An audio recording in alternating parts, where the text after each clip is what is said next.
It is 9 o'clock. Typically when we're meeting in person, we take about a 5-minute break here. Does anybody want to take a break or you just want to push on? Well, how much longer are we pushing on for? Oh, I'd say another hour and a half. Yeah, I'd say 5 minutes is worth it.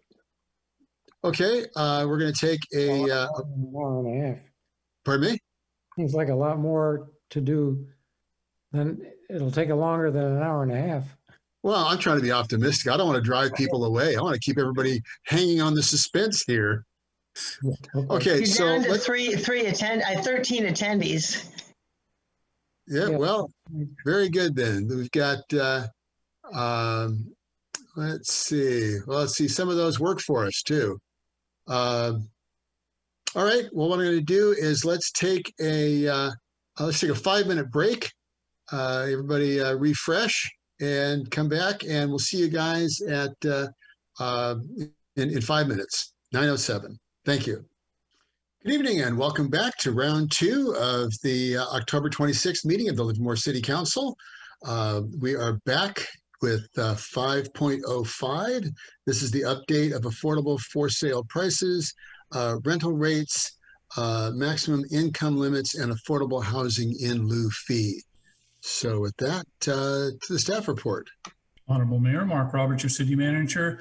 I'd like to introduce Fran Reisner, our housing programs manager, who will walk us through item 5.05.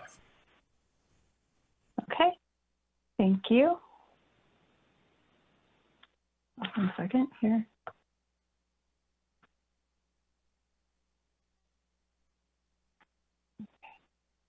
Okay.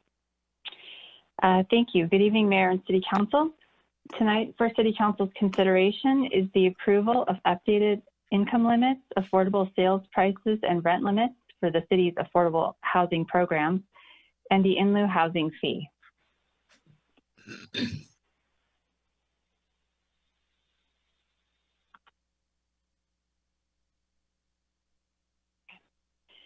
City Council adopts new income limits for households participating in the affordable rental and ownership housing programs annually.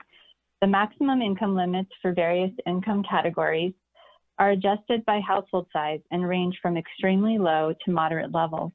The city uses limits which are published by the California Department of Housing and Community Development so that eligibility for the city's programs align with other state housing programs. In 2020, the median income for a 4-person household increased about 7% from last year. As shown in the table that was provided in the staff report, for example, the annual income for a 4-person household to qualify as low income is now $104,400. And for moderate income, it is $143,050. The city's affordable for sale housing prices and rental rates are calculated based on the assumption that a household should pay not more than 30% of its gross income for housing costs. The city's homeownership programs have historically served low to moderate income households with incomes between 80% and 120% of area median. Lower interest rates for first mortgages have increased the purchasing power for those households and therefore have resulted in an increase in the affordable sales prices.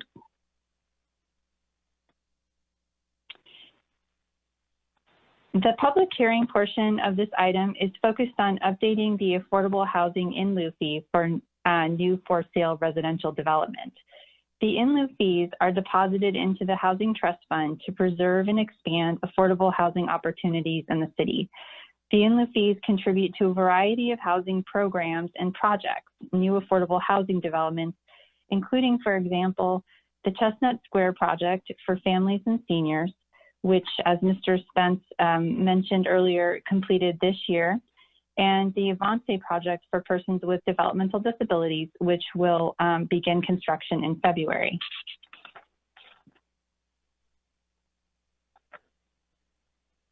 The method of calculating the in lieu fee is specified in the Livermore Municipal Code. The fee represents 15% of the difference between the development costs of a market rate single family unit and the average price of an affordable unit. The fee is charged by right for any new residential developments which are not subject to the must-build requirement. These are projects with 10 units or less, or when a fraction of an affordable unit is required to be provided in a development which is subject to the must-build requirement. The city has historically implemented a strong must-build policy, and the intent is for the in-lieu fee to be economically equivalent to the cost of a developer providing on-site affordable units. Home prices have increased significantly over the previous year, and staff recommends that the fee be increased by approximately 2.5% in response to narrow the gap between the actual costs of building affordable on-site units and what is currently the adopted fee. The new proposed fee is recommended to be $29.23 per square foot. The new fee would go into effect for new residential projects in 2021, January 2021.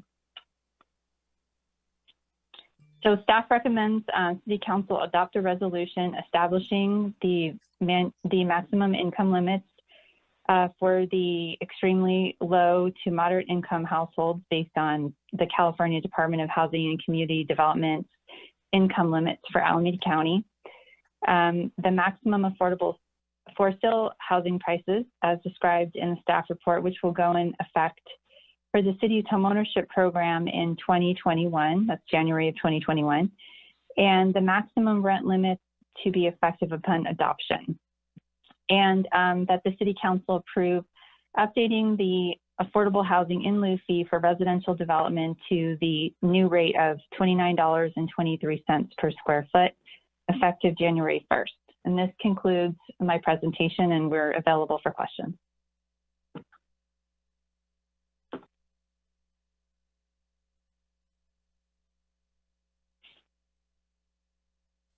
There we go. Thank you. Let's see, questions, Vice Mayor Warner. On the previous slide, maybe I missed it. Was that 10 units or less or 10 units or more? Or less. Oh, 10, it's applicable to 10 or less units. Oh, okay. By right, yes.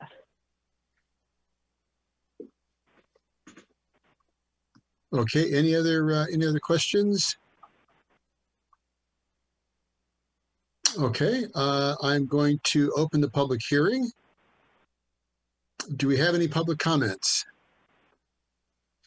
We do. City Clerk's office, please read the comments received over Zoom. This comment's from Brittany. Can you clarify how often these income limits are updated? And that concludes the comments. Anything on YouTube? No comments have been received over YouTube. Okay. Question then. So how often are these income limits updated? Then they are updated annually. Annually. By the state. And they're based on HUD numbers, which are also updated annually. Okay, great. Thank you. Vice Mayor Warner, your hand is up.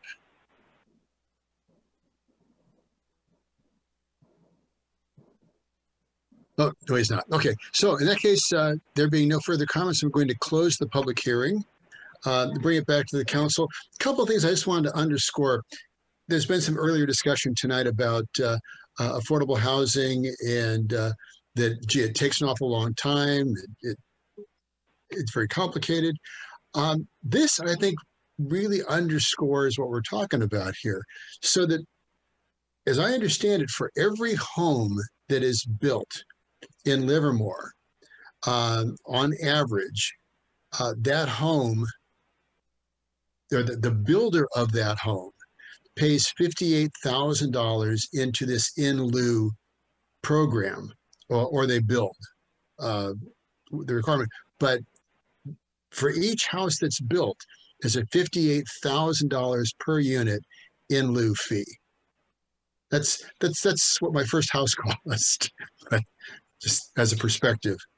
And that the qualifying low income, again, there's a lot of concern that we get in this community about people that are moving into low income housing. So with this modification, people that are going to be able to move into a low income house have an annual income of $112,000. Am I correct on that? Yes, it will, the exact number will vary on the number of people that are in their household. Right. But that is correct. That's within the range. Absolutely. Yeah, but I think those two pieces of information are absolutely stunning. That for every home, the person building that home, and I was working with a person that wanted to move into Livermore, and they'd bought a lot, and they were going to build one home on that lot. And what was really holding them back was that they were going to have to pay almost $60,000 into this in lieu program that we use to provide affordable housing, which is for people that are making $112,000 a year. And as has been said, it's very expensive to be low income here in the Tri-Valley. See, Councilmember Monroe, you had a question, comment? Really just sort of following up on what you were saying, comments on the nature of affordable housing and who pays for it, and the problem that has. This goes back to the problems that we've been facing across California and across the nation, but particularly in California, particularly in the Bay Area, over the last a number of decades, but particularly accelerating in the last decade or so.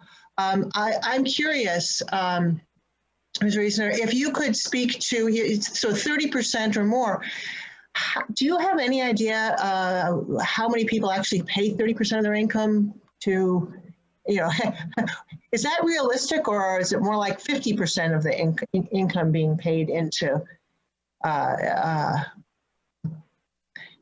What are the real numbers here, in other words?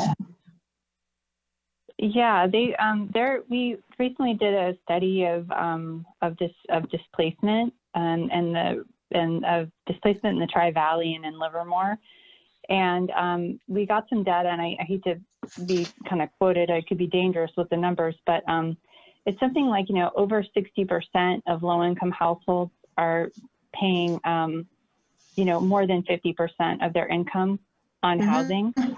So and the number of rent burdened households, which is considered anything above 50%, extremely rent burdened, I should say, has gone up significantly in the last 10 years.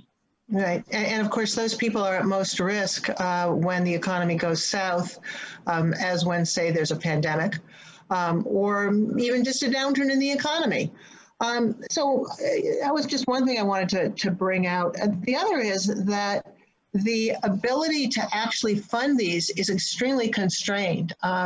Effectively, what we're asking is for developers to pay the in lieu fee, which then means the housing becomes more expensive. By the way, I'm not saying that we shouldn't do this by any means. I'm just pointing out that it's a system that really has us fighting ourselves in some ways. And I'm wondering if, not at this meeting, and not even this matter's initiated, just considering whether there's some other forms of funding that land trusts going to, working regionally.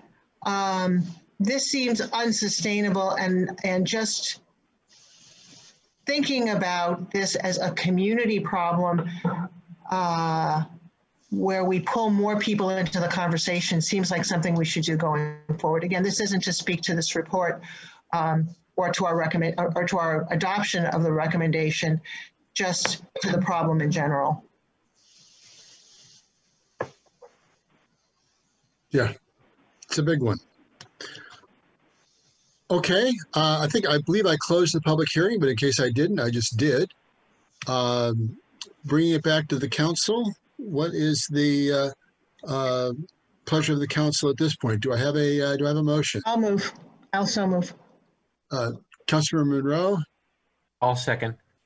Okay, Councilmember Coomber seconds. Any discussion on the motion? Okay, roll call, please. Councilmember Monroe, Aye. Councilmember Coomer, Aye. Councilmember Carling, Aye. Vice Mayor Warner, Aye. Mayor Marchand. Aye. Okay, moving on to matters for consideration. 6.01, this is an oral report from the Director of Emergency Services, also known as our City Manager, Mr. Roberts. Good evening, honorable mayor, members of the council. That is correct. Your city manager in times of emergency is also your emergency services director. We have 4 items on your agenda this evening pertaining to the current emergency we have. And I will start off with a general overview of where we are since we last spoke, and what our latest orders are and some of our latest challenges. So Alameda County is in the orange or moderate tier on the state's color-coded blueprint for a safer economy. On October 21st, the county announced additional activities permitted to start on October 23rd. These changes bring us fully into the red tier and allow some orange tier activities as part of the Alameda County reopening plan. County has noted that they will continue a phased-in approach to reopening additional sectors to prevent surges that are occurring elsewhere. Case rates, testing positivity, and hospitalizations are stable within Alameda County, allowing the county to continue its measured pace to open or expand activities permitted under the red tier, and, as I noted above, some activities that are permitted under orange tier. Our numbers in Livermore remain stable as well, with a 7-day rolling average of just over 3 new cases a day. And to give you some context, at the pandemic's worst in midsummer, we had more than 10 cases a day in Livermore. So you can see relatively how we are doing. Our fairgrounds testing program at Alameda County Fairgrounds, which is a cooperative process of Alameda County, the cities of Dublin, Pleasanton, and Livermore, and Valley Care Healthcare, continues its testing. And the positivity rate during the last week remained stable as well at 3.2%. Beginning last Friday, the activities that were newly permitted include indoor dining up to 25% capacity or less than 100 people, whichever is less. Indoor worship services are now allowed up to 25% capacity with 100 people or less. Indoor movie theaters, the same 25% capacity and 100 persons per room or screen. Expansion of indoor gyms and fitness centers are now permitted up to 25% of capacity. Overall, this is sort of just a snapshot of that. In addition, Alameda County has expanded a wide variety of items to follow these general gathering rules. We continue in the city of Livermore to issue, permit, and inspect tents for businesses throughout the community to allow commercial and restaurant uses to have outdoor seating, as well as the limited indoor seating I spoke about above. The county has said that over the next few weeks, it will continue to monitor our case counts, and if cases remain stable, they will allow orange tier activities. Orange tier activities are a lot like the list I just read off, except they roughly double the intensity. So, for example, in indoor dining, that would go to a 50% indoor capacity or less than 200 people, up from 25%. Alameda County continues to align with the state's recently released guidance on gatherings. Gatherings of a stable group of no more than 3 households now replaces the county's social bubbles and includes a limit of no more than 20 people. Face coverings must be worn except when eating and drinking, and gatherings should occur outdoors, and people who don't live in the same home should keep at least 6 feet of distance. We continue to work toward reopening all city offices to the public the week of November 2nd. This same week, we're also planning to reopen the library. Each facility will have its own reopening plan and limitations. Appointments will be required for some services. For example, our permit center and our library will both be open by appointment. Info regarding the various services that will be allowed in person will be posted on our website later this week. Again, we encourage everyone who can do business with us remotely. We are open 8 to 5 every day for all of our business operations by phone, by email, and that, of course, is the very safest way. But if you need to see us in person, we'll be starting those activities beginning the first week of November. In addition to the COVID crisis, this last weekend, we were dealing with a public safety power shutoff warning. PG&E noted that throughout their overall system, they were shutting down segments that were impacted by high winds in order to reduce the potential for fire danger. There were extremely limited, virtually no shutoffs within inside city limits of the city of Livermore. And now PG&E has begun restoring power to customers in some areas where it is safe to do so. It expects to restore power to the remaining customers impacted by this public safety power shutoff throughout today and tomorrow, with a majority of the customers restored by late Tuesday evening, according to the latest information available from PG&E. An estimated 355,000 customers throughout the state had their power shut off in this particular PSPS, including 133,000 in the Bay Area. Your staff was planning for this shutoff, and early versions of the shutoff did include significant areas of the community on the northern side. We went through our process to make sure that critical facilities like our fire stations and other things were cared for, as well as critical traffic corridors were also addressed to make sure that if we did have to facilitate a Monday morning or Tuesday morning commute with power eliminated to our traffic signals, that we would be able to do that. In addition to those items, we continue to examine and relook at all of the activities around your remote meetings. You'll recall that when this first started back in March, we started with some procedures that you updated in May by making those part of your overall rules of procedure. And we've been proceeding since then, adjusting to the various changes in state law and technology moving forward. What we want to be doing here going forward is to continue to expand the ways that public testimony can be accepted within the community. And I'll be sending some information out to you all over the next few weeks as we have the ability to adjust that to begin accepting video comments, as well as the audio comments that you've seen. Essentially pre-recorded video comments would be a possibility based on our current system. We'll continue to evaluate how we're getting comments back, especially on YouTube, which continues to have very low volume, and continue to analyze that and determine whether we need to have the multiple corridors for oral testimony or testimony that is read into the record, or whether once we adjust to have pre-recorded video testimony, that can be eliminated. We'll be adding a page to the city clerk's website with detailed instructions on how to submit public comment on whatever channel that people choose to do. And of course, we continue to prepare for the ability to have a hybrid meeting where one or more of the council members and staff could be present in the meeting hall, and we could have full participation from others remotely. This is an important step as we do proof of concept and working through true hybrid meetings that would at some point in the future have some people present in the council chambers and some people still at home. So we've got a lot of technology to work through and a lot of learning to go through, but those are the things we're deep into exploration. We hope to have a full hybrid meeting before the end of the year. And so you earlier in the year approved Granicus as a new software system for agenda management. And we are continuing the process to bringing that online by the end of 2020. There are meeting management components to that software, which we're designing to enhance our meeting experience. And that will allow us some additional flexibility as well. So further refinements to come on sort of our remote meetings as we move forward. In addition to that, you may have heard we're having an election very soon. And so while that is absolutely good news, we are working to facilitate a smooth election before, during, and after to make sure that the election process is not disrupted, and then the aftermath of any election remains safe for the overall community. So we're going through a lot of scenario planning like we would for any potential event, hoping for the best, but planning for disruptions just in case those arise.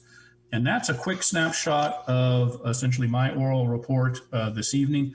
As I noted, the next 3 items deal with emergency orders that I have issued as your Emergency Services Director. That in order for those to remain valid, the council must review those, take testimony, and determine whether to ratify those emergency orders. And with that, I'm available for questions. Vice Mayor Warner.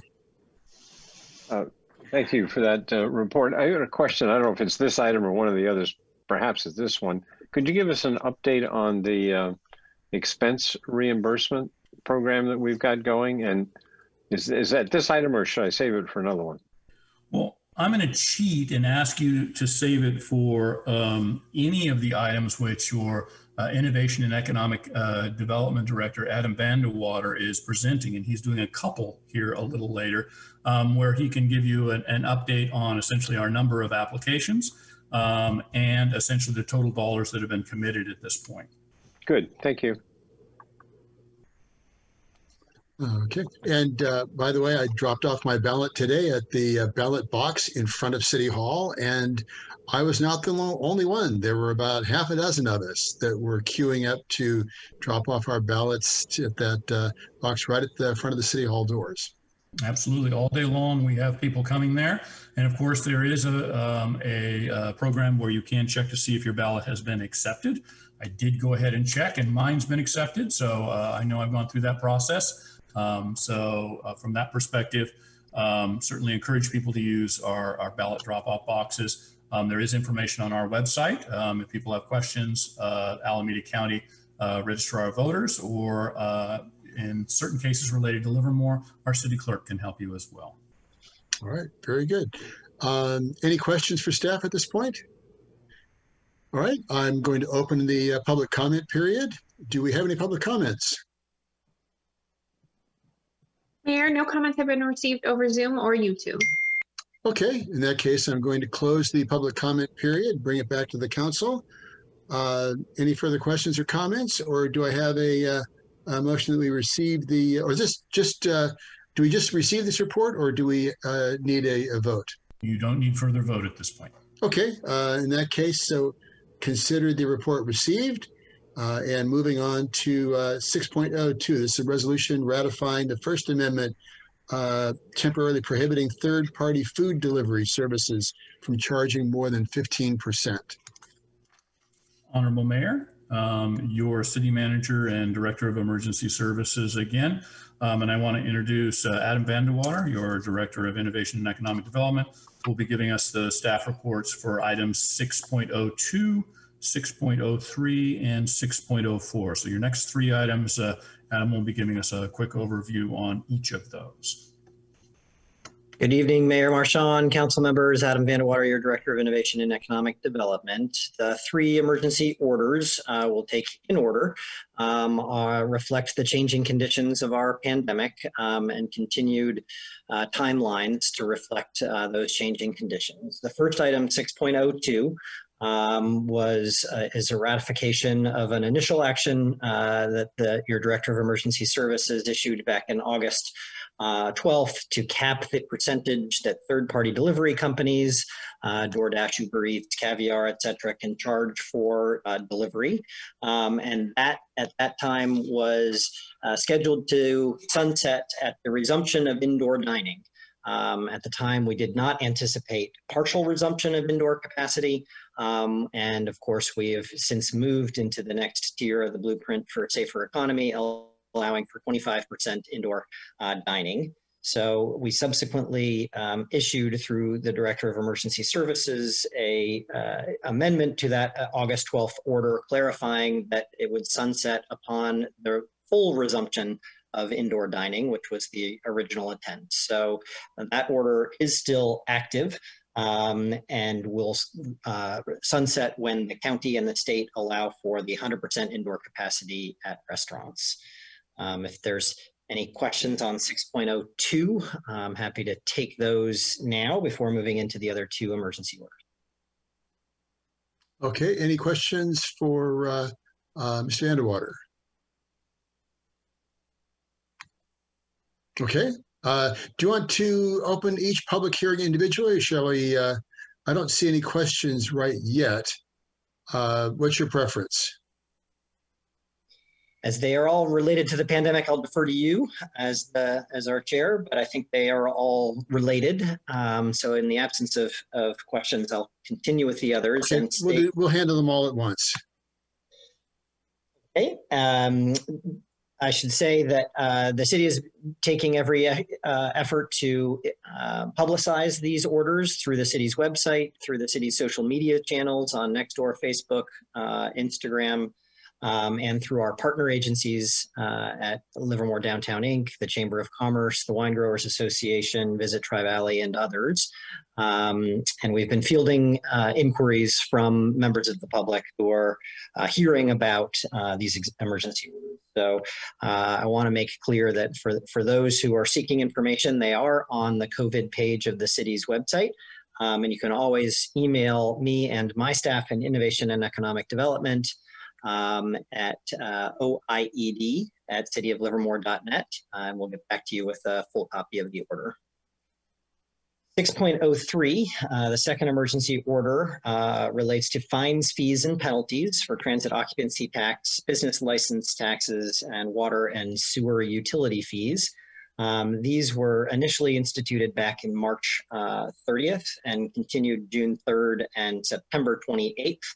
And the extension that's before you for ratification this evening simply extends that through the end of this calendar year, through December 31st.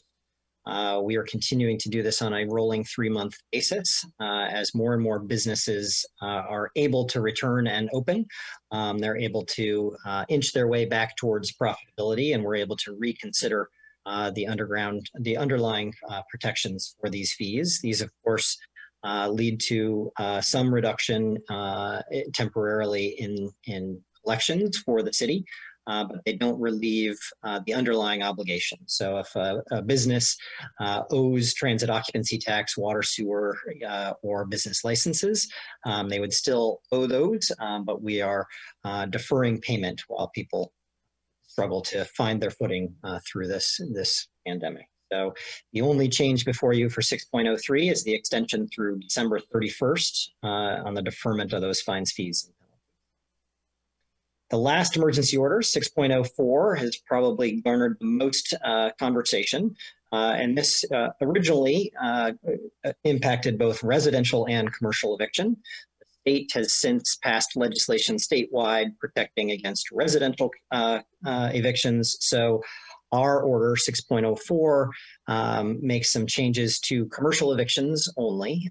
First, it defines substantial decrease in business income to be eligible for the protection of the moratorium to at least 20% as compared to the same month in 2019, caused by work closures, reduction in staff reporting to work, operating hours, customer demand, or compliance with government health orders. And that has to be produced in writing to the landlord. And it also allows for things like partial payment of rent. We have some businesses that are still open, but opening at less than full capacity. So to the extent that they are able to pay a portion of their rent commensurate with the level of activity that they're able to safely and legally operate under, we can pass some of those costs on, or some of those revenues on to the landlords, who of course have both operating and fixed costs for those properties, from security and landscaping to underlying debt obligations. So we're trying to find a way that protects those businesses that are most gravely impacted by the pandemic, but doing so in a way that doesn't expressly harm our landlords and landowners. So we're continuing to monitor the situation. We've been in conversation with a number of landlords who continue to point out new cases for our consideration, things such as eviction proceedings that initiated prior to the shelter in place that would be protected under this moratorium, but was not the target of this moratorium. And in some limited cases, businesses that were preparing for closure, but closed after the shelter-in-place order was issued on March 16th, and are entering into legal disputes with their landlord as a result of this moratorium, which is also not target.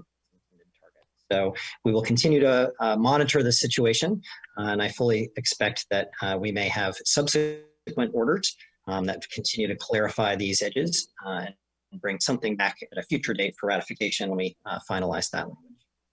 So that completes my reporting on items 6.02, 6.03, and 6.04, emergency orders for your consideration for ratification. Take any questions you may have. Okay, do we have any questions for Mr. Van de Water at this point? Vice Mayor Warner. So is this when I can ask my question? Yes, please. Wait for another one. This works. Go ahead. So I just want to find out how we're doing on the reimbursement requests, and would like to know, how many applications been submitted for what total amount. But I'd also like to know what's the cycle time, average cycle time now from when somebody submits something to when it's cleared, either paid or denied. Yes. Great questions. So we have 96 completed applications for the citywide Small Business Assistance Grant Program. And those 96 applications have requested $1.141 million in total reimbursable expenses. Not all of them are eligible. We've seen a number that have come in with staffing, rent and utilities and other operating expenses in hopes that this would act more like the payroll protection program from the federal government, which was not an eligible expense. But we have processed $192,402 in reimbursable expenses that have both either been paid or have been approved and submitted to accounts payable for payment later this week. And we continue to process more applications. Unlike some of our neighbors in Dublin and Pleasanton, which are issuing loans and don't have as stringent of eligibility criteria, they are not required to go through the receipts. So our team has been spending time going through eligible expenses, confirming that they were paid rather than just invoiced. And they met the eligibility requirements. So the turnaround time, to your point, is a number of weeks between submittal, confirmation of W-9 forms to pay, confirmation of eligibility receipts, confirmation that they have permits for the use of the equipment if it's for something like outdoor dining, and confirmation that their business license is up to date and paid. And then submitted to accounts payable and a check is cut. So from the start to the end of that process, it's been about a 3-week time period. Did you say 3 weeks? Correct. Okay, because I am hearing something about that it's taking a long time. So now, are you still taking applications? We are still taking applications. You had authorized us for expenditures up to, but not to exceed $2 million. And we are continuing to promote the program and work through additional receipts, as well as to reach out to those who had initiated applications and not completed them for whatever reason, and see if there's anything we can do to provide information to get them to a complete stage. We've received applications that have mix of eligible and ineligible expenses, and we've been working to focus on the eligible ones and get those approved. So yes, we are still open for business. If there are businesses out there who are experiencing expenses directly related to COVID-19 that meet the eligibility requirements, you can go to oied.net and get an FAQ and a link to the Zoom grants application, and we'll process that as soon as we can. Okay, so They had been processed. I missed that. I hadn't kind of finished on this. So I just want to make sure I understand. From the time they're submitted to us to the time they're paid is 3 weeks. So on average, yes. On average, okay. So that if no more got in within 3 weeks, everybody's paid. I'm just trying to be very wondering if there's anything we can do to speed it up, because I think some of these payments are critical to their survival. Yes, we recognize that these are critical payments and that they are largely expenditures made out of pocket for necessary equipment to pivot towards a safe customer base. And that comes at a time when revenues are down and staffing is challenging and capacity is down. So we're doing everything we can to move fairly quickly through this. There's been some back and forth with applicants to confirm information. And then there's been some work within the city family to confirm receipts, business licenses, and others that I mentioned. So it's not as straightforward as it's an eligible business, an eligible expense. Now we can submit. So we're working. Can you tell us again the amount that's been processed? 96 applications requesting $1.14 million and 192,402 approved and submitted. Thank you. Okay, any further questions for Mr. Vandewater? Yeah, how many applications are in the queue now to be processed? Excellent question. We got a lot of questions, applications filled out, of course, at the beginning, and some of them filled out before reading our FAQs, and then stopped in process when they realized the expenditures that they were looking to get reimbursement for were ineligible. But Teresa de la Vega in our office has been doing a good job of reaching out to each and individual applicant and confirming that they have what they need, if we can answer any questions to get them to approval.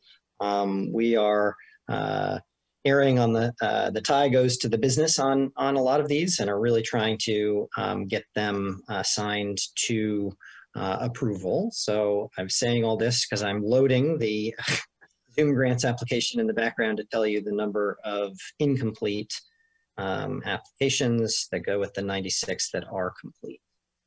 And I believe the number was about right around 50, but I'm looking to confirm that right now.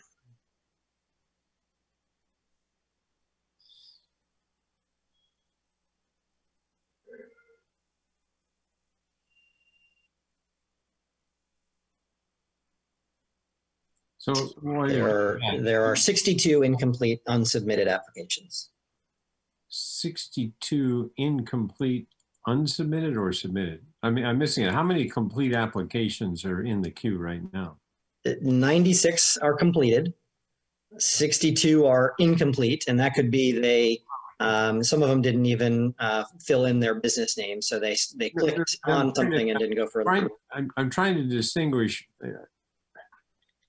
I don't know the definition of complete. I mean, there's one thing to say I completely filled out all of the information. There's another thing to say I've been paid. So I'm just asking how many valid, completely good applications do we have in the queue? Or are you saying that as soon as they're deemed to be valid, complete applications, they're paid? Or is there a time delay between that? I'm just trying to figure out how many are in the queue and what their status is.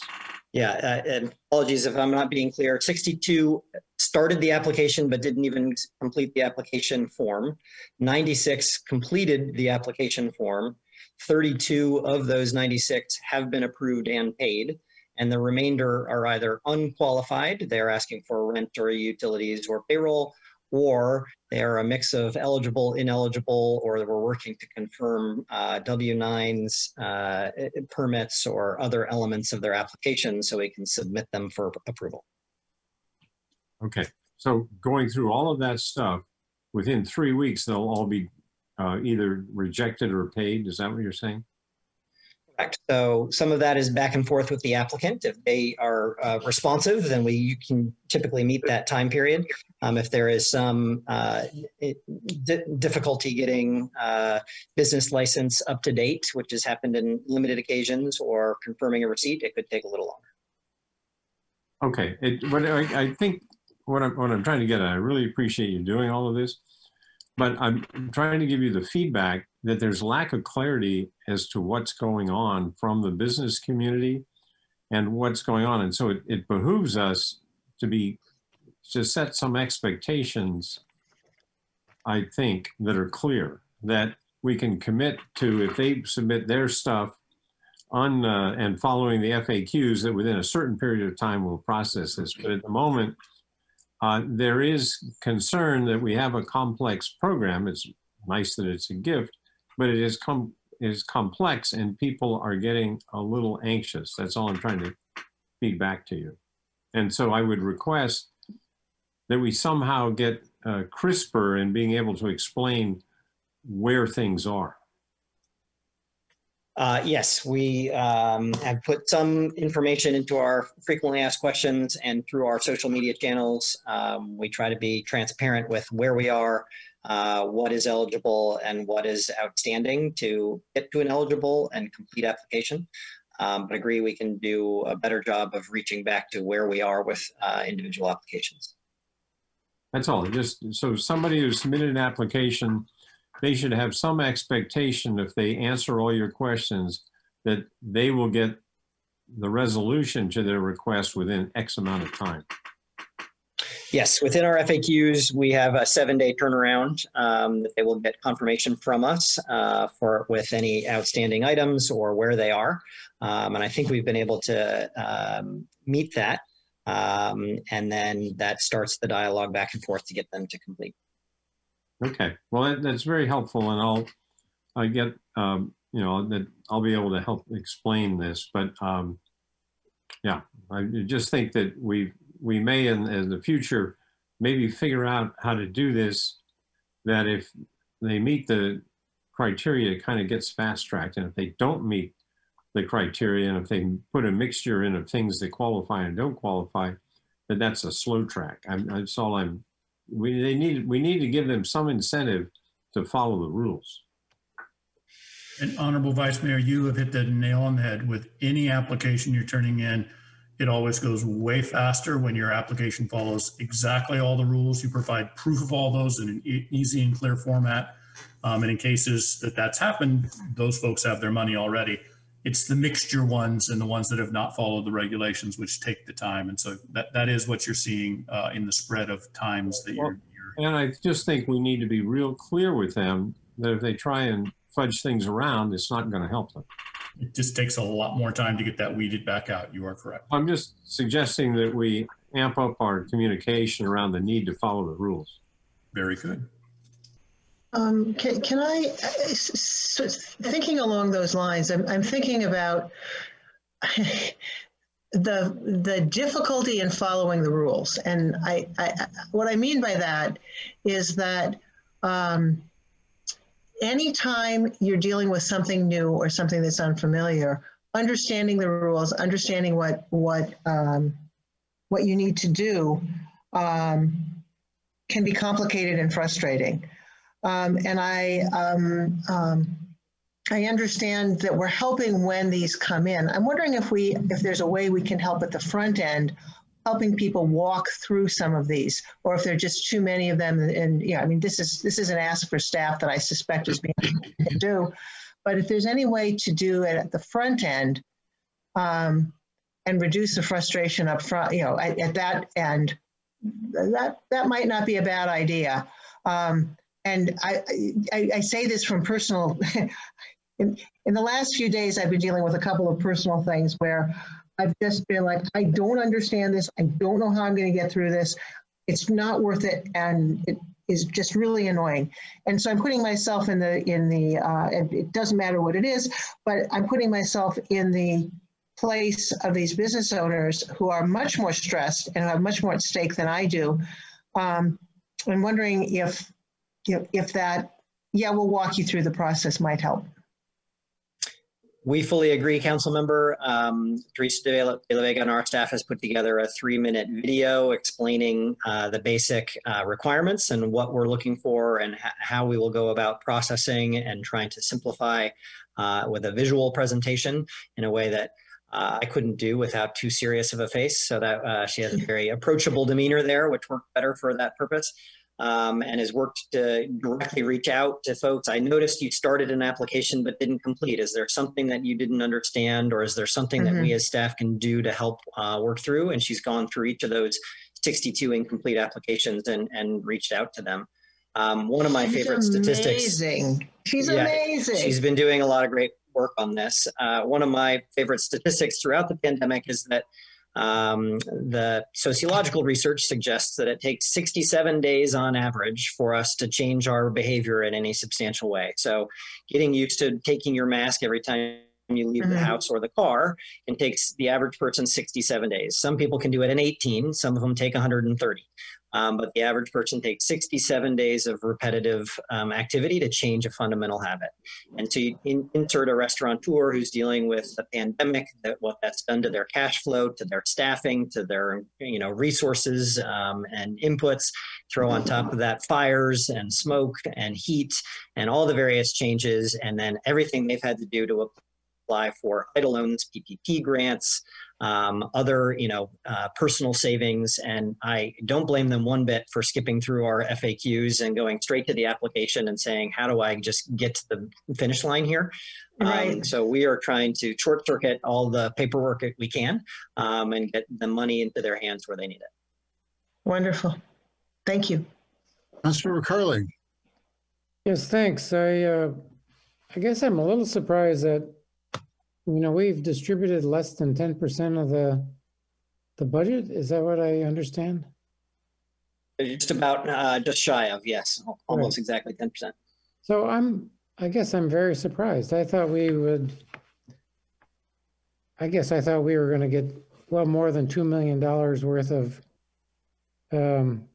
requests and have a hard time figuring what to do, but we seem to have the opposite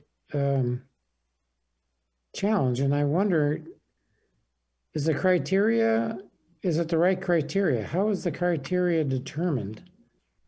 And I don't object to it. It seems limiting based on many of the applications that you've received that aren't eligible. And yet that's where these people need the help. So I don't know that we can or should change the criteria. Have you thought about this, and any ideas? We have.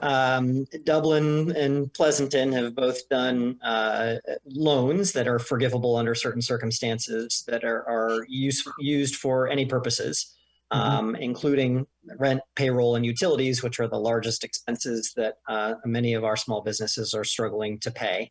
That's what the Payroll Protection Program funded when initially authorized under the Federal CARES Act, and what Congress has been struggling to reach a conclusion on for some time now.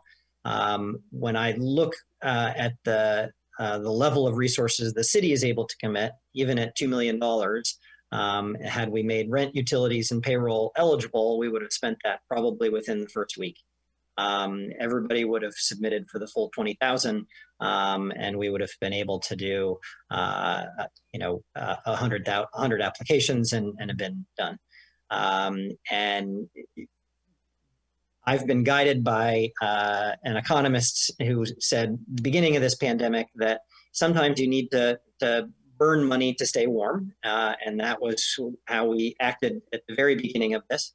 But ultimately, you need to invest in a heater to keep you going. And so what we attempted to do, and happy to have a conversation about loosening the eligibility criteria, is to create conditions under which we would help businesses restart that engine. So states create a safe environment for patrons to return to indoor dining, outdoor dining, professional services, retail, et cetera, or in some cases, wholesale pivot. Things like contactless payment systems, online ordering, or new business opportunities that would allow them to reach a customer. So when I divide $2 million by the number of small businesses in town, if I really want them to survive and create a bridge for them to the other side of an unknown duration pandemic, I want to provide something that gives them the toolkit that they can use to reach a sustainable customer base. And so that was the intent behind the program. And in so doing, we looked at those that were employment drivers. So those that had 2 or more employees. We had some businesses that was hard to reject as ineligible, but were sole proprietorships, or they had eligible expenses, but they didn't meet the $2,000 minimum expenditure to be eligible. So we could, as a council, you could direct us to revisit some of those eligibility criteria. We have spent close to $200,000 or 10% of the allocated budget, and continuing to process the remaining 60 completed applications. So we will spend more, but if we do not receive additional applications in the coming weeks and months, I find it unlikely that we'll spend even half of the original authorization. Well, thanks for that. I do think that we,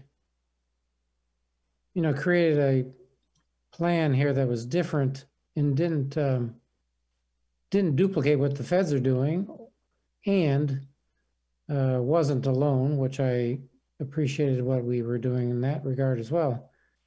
But I guess it was just surprising to me that we hadn't spent more. But I think a lot of the things that you mentioned regarding moving forward are really interesting ideas, and let's hope and expect that people will reach out and try and complete their applications appropriately and are able to purchase more equipment or whatever it is to safely open as indoor dining becomes a reality again here in the next week or two.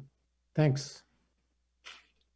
Well, of course, as the inclement weather begins to move in, and they're still restricted on the inside, we may see more applications for tents and the like, outdoor heaters. Well, sure, yeah. And one of the causes of delay, to the Vice Mayor's point, is confirming that those applications that did come in for tents, which we support, were consistent with applications for permits that came into community development, and that they had agreements for the siting of those tents, the ventilation of those tents, and the anchoring of those tents. So we wanted to make sure we weren't funding something that the other side of the house was still struggling to permit. Right. Vice Mayor Werner? Yeah, I think this is kind of what I'm getting at in terms of the cycle time. That when you say the other side of the house, but we kind of got, I know we have multiple wings in the house, but the idea is if we have to get all of those things in place before we can approve it, and we're doing it not in parallel, then we have a problem. So I'm, just because I spent a lot of time in my own career in process improvement, I'm getting enough indication here, both from the fact that we are taking the time it's taking to send it out. We're not getting a large fraction of what we were attempting to do out there. I think we need to do better here.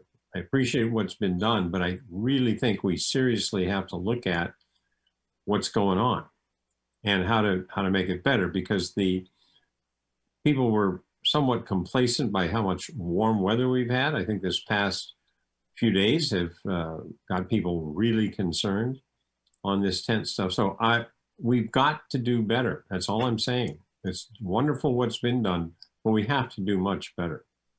And we don't have a lot of time to figure it out. Agreed. Okay, with that, I'm going to open the public comment period for 6.02, 03, and 04. So do we have any public comment? We do. City Clerk's office, please read the comments received over Zoom. So this comment's from Brittany. It says, is there any way we can expand the reimbursable cost to include all emergency expenses, adding something like reimbursement for air filters? What about including sole proprietors? We have so many service industry businesses that have under 25 employees. And that concludes the comments on Zoom. Anything on YouTube? No comments have been received over YouTube. Okay, thank you. In that case, I'm going to close the public comment period. Do we have an answer for Brittany? So the air filter question is a very good one. We expressly included in our list of eligible expenses HVAC upgrades, and we have had some applications making improvements to their HVAC. Of course, that's more likely to be the owner of the building than the renter occupant, but that's something that provides for increased airflow and health of the patron and helps them move into that sphere. What we've tried to avoid doing is ongoing operating expenses.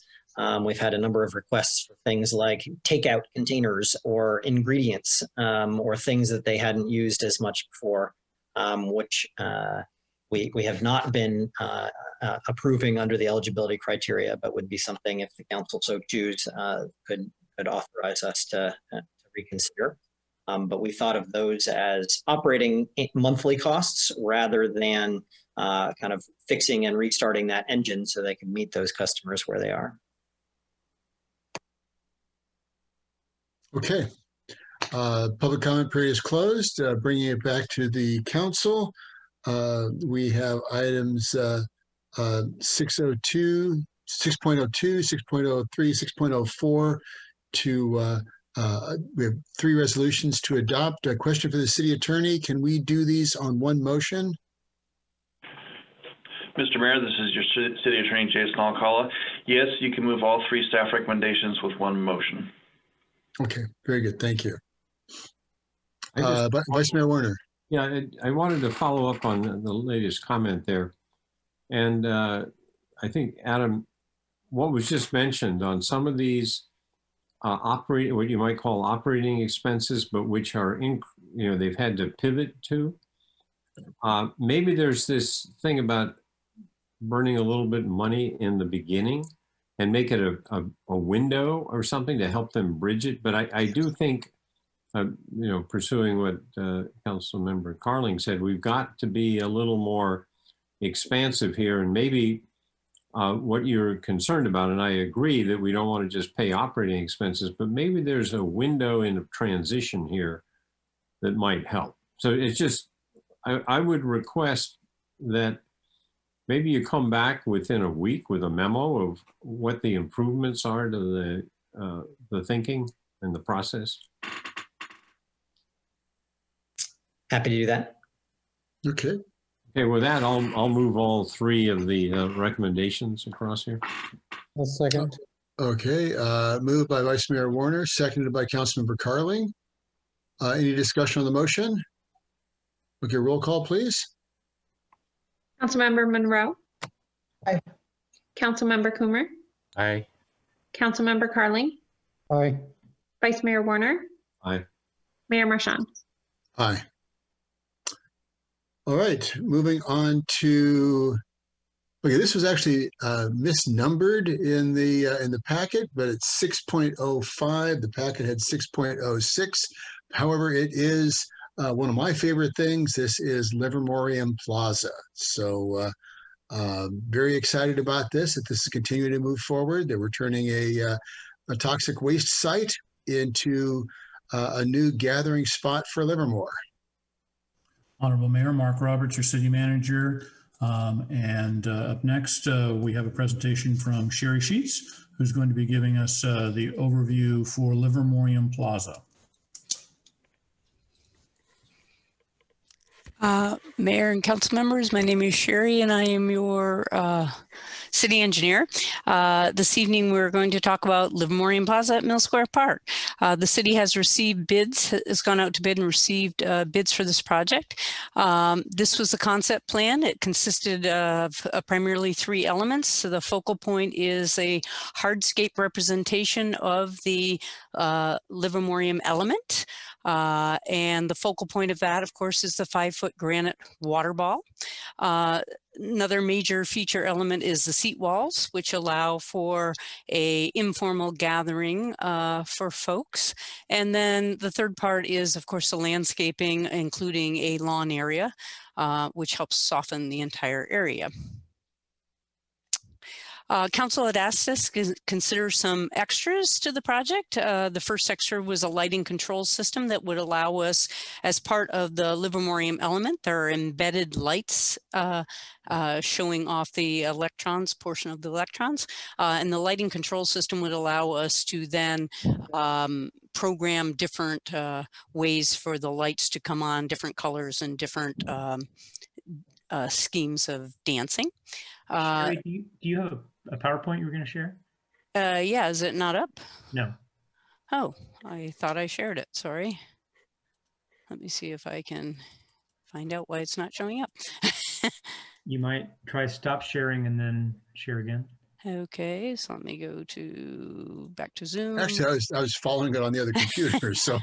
I wasn't missing anything. So I was following right along. Okay, stop share. Sorry. How come it won't stop share? Share. Can you see it now? There it is. There we go. Okay. Okay. You want to go back? Let me get to the top and we'll start again. Oop. I don't know why it started at the end. Okay, back to the beginning. Okay, so tonight we're dealing with Livermorium Plaza at Mill Square Park. I talked to you about the three major elements, the central element being the Livermorium element with the water ball feature, the seat walls for informal gathering, and then of course the landscaping, which softens the area and allows for a lawn area. The council asked us to consider 4 different additions. One was the lighting control system, which would allow us to allow the lights that are embedded in the concrete as part of the Livermorium element to be controlled both in terms of color and timing of them coming on, so you can make them dance, similar to what we do at the other corner. Council also asked us to consider shade structure, and we looked at 2 different types of shade structure. One is a trellis type and one is a sail type. And then finally, they asked us to look at increasing the number of embedded lights that were representing the electrons. So that was all included in the bid. Shade structure A was the trellis type shade structure. We have these throughout the city. And it is focused on the southeast corner. Both of them actually are focused on the southeast corner, and they replace 3 trees that would have been in lieu of the structure. The intent of the trellis, whether it's the shade or type B, was a sail structure, similar location, but a very different, more modern look to the feature. And this would be pretty unique in Livermore to this one location. Like I said, kind of generally at the same southeast portion of the site. The electron elements were, I should say, on the shade structure, the purpose of that was to allow additional shade during the grow-in period of the trees. So that was the reason that was brought up for consideration. And finally, on the in-ground lighting, originally, the first 2 inner rings of the element included 10 embedded lights, and there was a request to consider expanding that further. After consideration, with the architect and the scientists, the idea was to expand it to be 20. The reason for 20 is because that would represent the calcium element, which was one of the 2 elements that were brought together to create Livermorium. Calcium and curium. Yes, calcium and curium. So council also asked us to look at a shade study, and so we did so. We chose August, which is one of the premier months for sun. And we looked at 1 p.m., 3 p.m., and 5 p.m. We looked at 3 different periods, the 3-year period, which represents kind of the initial, here's what your trees would look like initially, and then a 5-year period, and then again somewhere between 10 and 15 years when the trees had fully matured. We looked at 3 options. One was where we just did the trees only. The second was with the shade structure in the southeast, which is what's being recommended. And a third where the shade structure was reoriented to the southwest.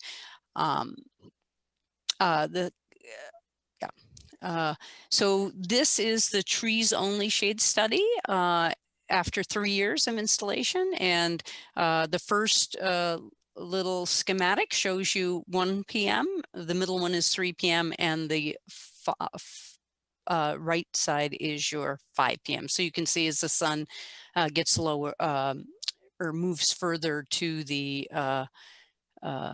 west, the shade gets elongated in the plaza area. So that is after 3 years. Then the trees grow a little bit, and after 5 years, you get a little bit more shade. And then finally, after somewhere between 10 and 15, when they're fully matured, this is the shade that you get on the plaza. So that's what it is for trees only. This is looking at it for the shade structure on the southeast corner. We chose the sales structure, but the amount of shade is almost the same, regardless if you do the trellis or the shade structure, and it's oriented the same way. So it would be in the same areas that you would get the shade. So this is the shade within the first 3 years of installation, what you would get. Again, 1 p.m., 3 p.m., and 5 p.m. This is it after 5 years. So as the trees grow in a little, obviously the shade structure doesn't change, but the trees are growing in a little bit. And then after 10 to 15 years with the trees fully grown in. And the one thing that you can clearly see is that the shade structure has quite a bit of value in the first 3 years, and then that diminishes over time to when the trees kind of pretty much take over that element. Now, as I mentioned, the council asked us to look at moving the shade structure to the southwest, the idea that we would gain some more shade area with it that wasn't just overcome by the trees. This is not being recommended by staff or by the architect for 3 reasons. One, it detracts from the focal point, which is supposed to be the Livermorium hardscape element and water ball. It tends to block the view of the park from Livermore Avenue, which is something we were trying to avoid. We have that now with the berm, and we want to make sure that illicit activities are not promoted in this area. And thirdly, because the shade over the ball is not something that's recommended by the ball manufacturer, because the ball is wet, and with too much shade, it would grow algae and become slippery, and that's something we want to avoid in that area. But nonetheless, this is what it would look like in the first 3 years of installation. This is what it would look like after 5 years of installation, and this is what it would look like in the once the trees are fully mature, somewhere between 10 and 15 years. I then put together a side-by-side comparison because it's kind of hard to remember what everything looks like. The top row is the trees only. The middle row is with the southeast shade structure, and the bottom row is the southwest shade structure. This option is for in the first 3 years. So this is what it looks like with trees on the top, shade structure on the southeast in the middle, and shade structure on the southwest at the bottom at year 3. Okay, and then this is what it looks like at year 5. Same thing, trees on the top, southeast shade structure in the middle, southwest shade structure on the bottom. That's at 5 year. And then finally, this is what it looks like in year 10 to 15 when the trees are mature, depending on if you're all trees, shade structure on the southeast, yeah, but that's a tough one, shade structure on the southwest. Staff is recommending that tonight you include add alternate 1. So we're asking you to award the agreement with Integra Construction Services in accordance with the actual staff recommendation, and also authorize supplemental funding. We're requesting that you include add alternate 1, which is the lighting control system, and include alternate number 4, which is the increased electron lights.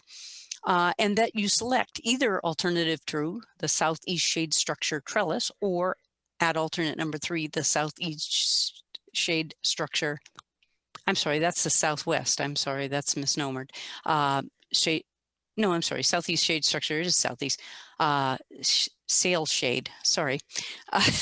And that concludes my presentation, and I'm open for questions. Okay. Wow, great. Questions for staff at this point? Let's see, let me, Vice Mayor Werner. Yeah, thank you for doing the shade simulation. One of the earlier slides showed table and chairs underneath the canopy. And the hardscape under the table and chairs wasn't the electron rings, and shown in that image. So if you go keep going. Oh, here, maybe right here. There. Yeah. That's not actually what it's going to look like, right? Because that doesn't somehow match. This is what it will look like. Sorry. Right, but there won't be table and chairs underneath it. Because The, it'd be on the electron ring, right? No, this is Paul Spence, but you will have the opportunity for restaurants that abut the park to put tables and chairs and umbrellas out. Oh, so yeah, but not underneath the shade structure, not as shown in the picture. yeah, not like this. That's not what it's going to be. Right. Correct. I just want to be clear. That's not what it's going to be. The shade structure is in the wrong quadrant for this. And where I'm coming at, I don't think we need the shade structure given the simulations. And it's, so let's just be clear. There are no tables and chairs underneath that. Nobody's going to be sitting underneath that.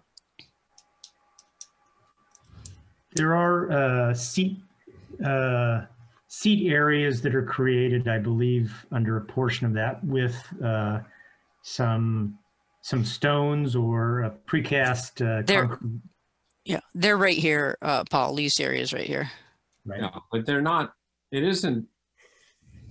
It isn't the comfort zone. That's all I'm trying to say. Is I know we wanted to have shade, and we put a shade structure here to give shade, but it's not on top of an area that actually benefits from the shade. That's all. So what I'm coming down to, I'm good with trees because I don't see the point of spending the money for the structure. Okay, thank you. Councilmember Monroe. Yeah, I wanted to follow up on that. I was, in looking at the simulation, I had a similar reaction to wait. I really wanted that shade structure. I thought it was a really good idea. But in looking at where the shade falls in August, even without it, well, that's not actually where I would have wanted it to be. So I have a couple questions. First of all, it looks like will the shade do any good? I mean, clearly that's afternoon. I'm not sure it matters if we have shade at noon or at 11. It's not that hot generally at those times of day. So, the time you picked is exactly the right time, I'm thinking. And yeah, it didn't look to me like when the trees are full grown, it mattered a lot. So my question really is, what if we did a partial? Will that make much difference? Otherwise, I agree. I'm inclined to say, I thought it was a good idea. Glad we looked at it, but I'm not sure anymore. So the question was, if we had it for a few years until the trees have grown in, would that, would it be possible to do a temporary one, and what would the cost be, or I think or is that just a whole new project? Yeah, if you were going to move into the direction of a temporary structure, I don't think you would have much cost effectiveness in those early years.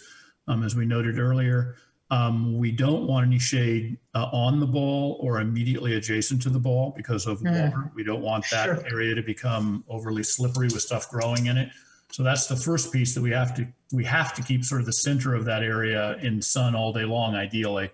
And once you're there, simply going with the all trees option, I think in relatively quick order is going to give you, what you're looking for. I think your bang for the buck for a temporary installation wouldn't be particularly good. All right. Well, thank you. That was the question I wanted answered. So there we go. Thank you. You could put out tables and chairs with umbrellas for people to seek some refuge under in the very first years if you wanted to. That could be a temporary thing. Okay, Councilmember Carling? I thought I read that the shade structure, you had to take out 3 trees to implement the shade structure. That is correct. So do you, in the evaluation of the shade with just trees, do you have those other 3 trees that are in there? Yes, we do. We do. Okay. Yeah. Okay. There are these 3 trees right here. Ah, there they are. Okay, good. And then I have one other thing. If you remember, when you did the briefing with me, we talked about uranium being the heaviest naturally occurring element. Yes, and you brought up osmosium. I'm not sure I'm pronouncing that right, but yeah, but I see in the staff report you still have uranium as the heaviest naturally occurring element. Oh, we have submitted the request to the labs to modify those sayings, and they are vetting them as we speak. Fine. I just wanted to make sure that we didn't have that mistake. Yep. Okay. All right. Thank you. Sure. I mean, at this point, I guess I don't think I was one of the people that was hard over on immediate shade. So I guess I think the trees are okay. Yeah, I would concur with both previous council members there. That I'm all in on the trees. I just don't believe the shade structure is going to be it may 10 years down the road is going to create more problems than maybe it's worth up front. Okay, Vice Mayor Warner, another question? More of a comment. Once we look at it, I mean, we fundamentally, the only thing we can do is reorient the Earth relative to the sun. I mean, that's our problem, right? So I like the thought of the tables and chairs or the umbrellas. That'll give it more of the vibe of what we're looking for anyway, more than that shade structure. And I think that's the kind of thing, the tables and chairs or the umbrellas is what the nearby restaurants, the patrons could take advantage of if they, got takeout or whatever. So anyway, but we have to get the public comment, right? Yes. Okay. The question I have, in light of some of the recent things that we've had done, has Integra done anything like this before? Yes, they have actually. If you've seen Livermorium Plaza in Walnut Creek, they did that renovation. Okay. And they've done renovations in Marin, a couple of parks in Marin. So they have done multiple projects of this type. Okay. All right. Very good. Okay. In that case, being no further questions, I'm going to open the public comment period.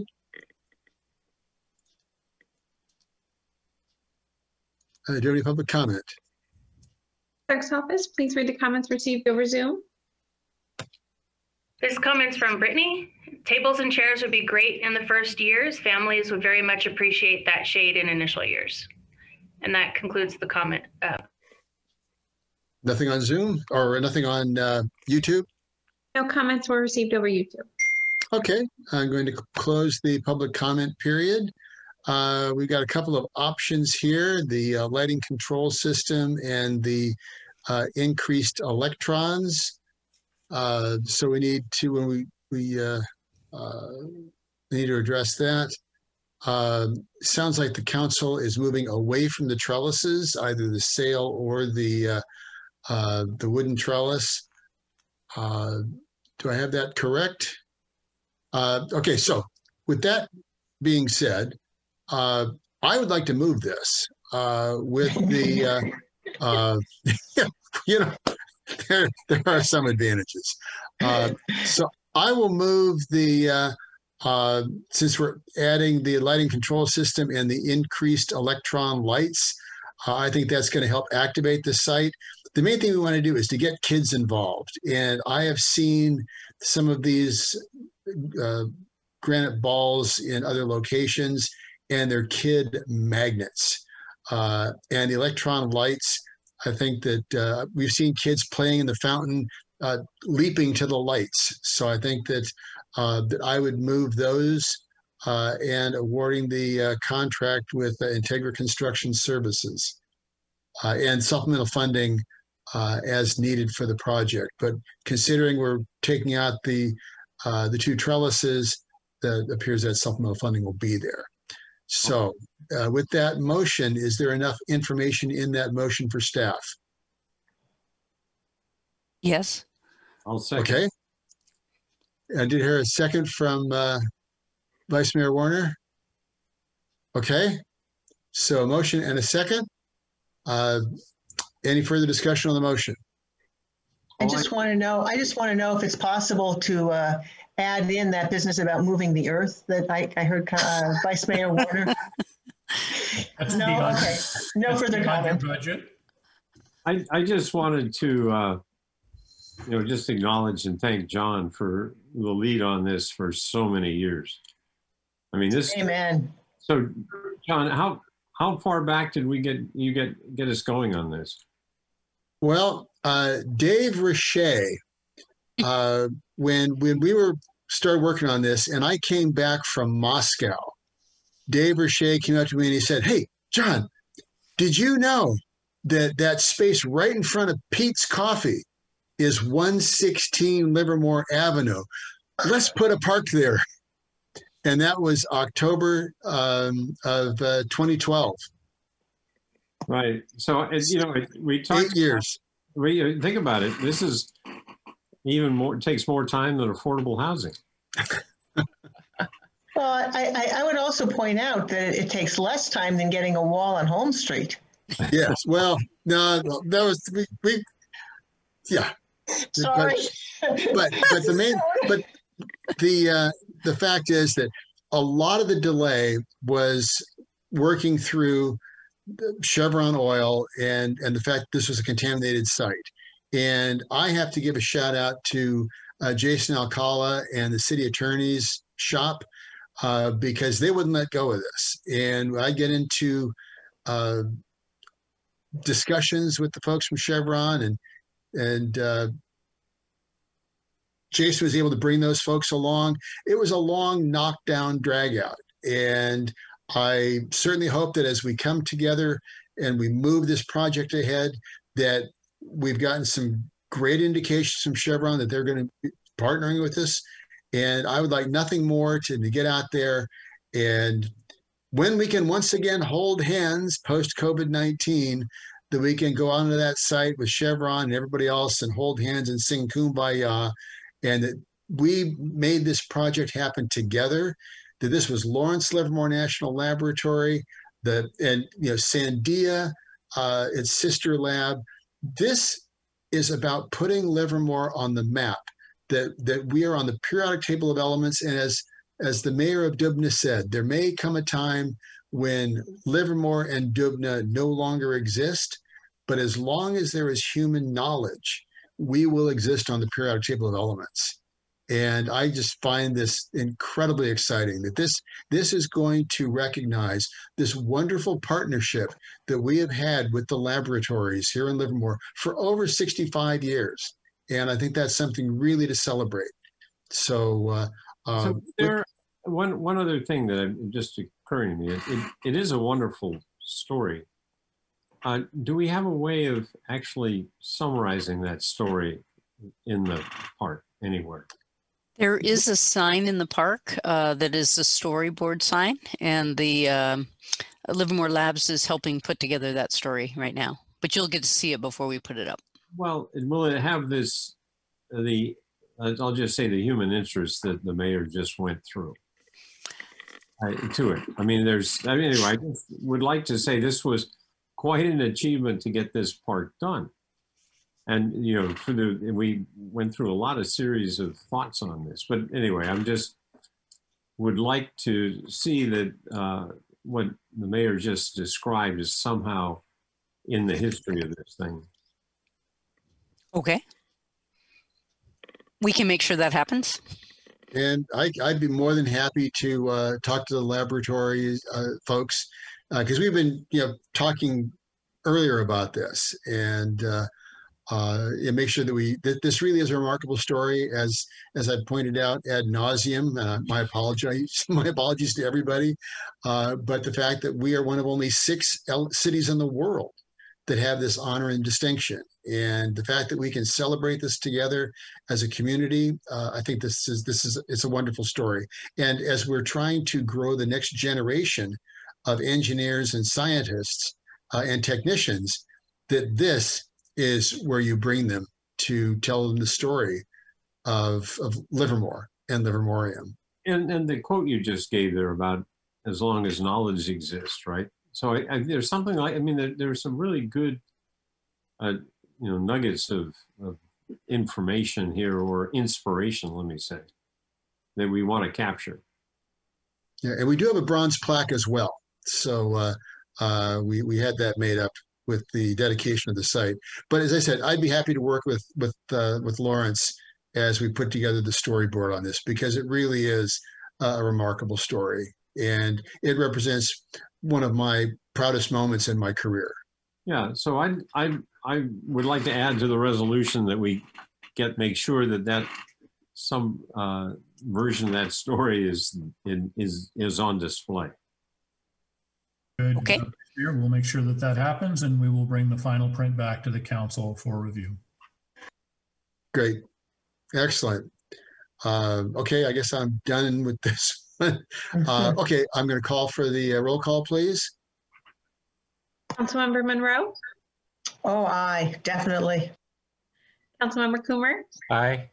Councilmember Carley, Aye. Vice Mayor Warner, Aye. Mayor Marchand. Aye. Thank you all. Thank you very much. And this is particularly bittersweet because at our next council meeting, we will have a new mayor-elect. So the fact that we could move this ahead while I am still the mayor, I am very proud of that. And thank you all for working together to make this happen. So thank you. With that, moving on to 6.06. This is the report update on from the Homeless Subcommittee, the Subcommittee on Homelessness. There we go, because you are all housed as far as I can tell. Honorable Mayor, this is Mark Roberts, your city manager. We do have a brief staff update. We can do that either before comments from the subcommittee or after. If you'd like it before, we have Josh Thurman here from our staff ready to give you a brief overview of the next steps. I think Josh should go ahead. Very good. Mr. Thurman.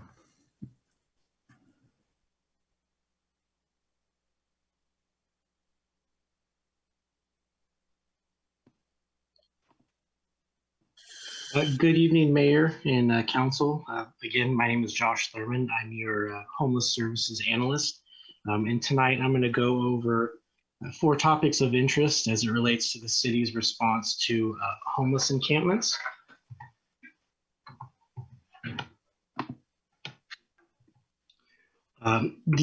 As you recall, on September 14th of this year, the City Council's Subcommittee on Homelessness gave a verbal report and engaged in a discussion about the city's response to homeless encampments.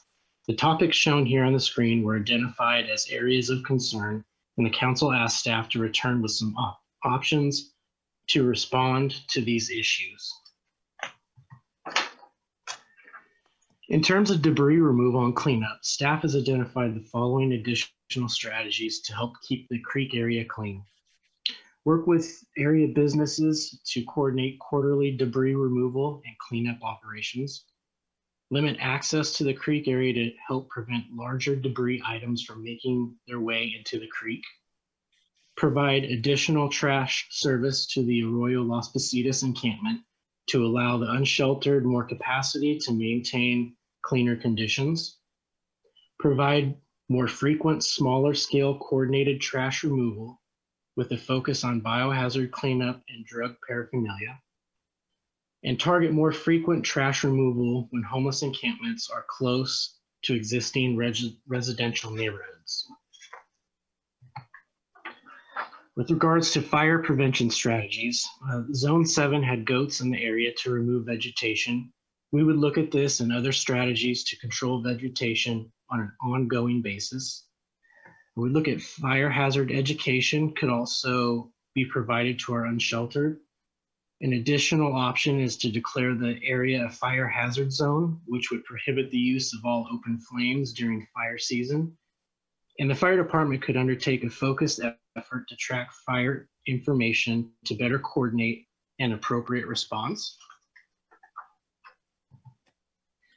In terms of substance abuse and bullying strategies, our police department can identify those individuals who are repeat offenders and focus strategies for intervention, services, and targeted arrests when needed. We would coordinate with our community partners and service providers to establish an action plan and work cooperatively to support its success. And the city's crime prevention unit and homeless liaison officers can use real-time intelligence from relationships with the current unsheltered population to identify those individuals who are committing crimes or targeting our vulnerable population and then respond accordingly. Staff recommends that the council direct staff to work with the council's subcommittee on homelessness on the further evaluation of these strategies. This would involve a more detailed review of these individual strategies, as well as an assessment of staff time, costs, and available funding sources to identify the most effective strategies, and then return to council with a recommendation for final implementation. That concludes my report. Staff is available to answer any questions.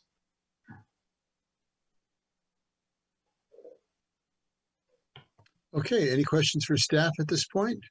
Can I make or comments from actually, more importantly, comments from the subcommittee members? So I'd like to make a couple of comments. First of all, I appreciate the rather lengthy staff report. I thought that was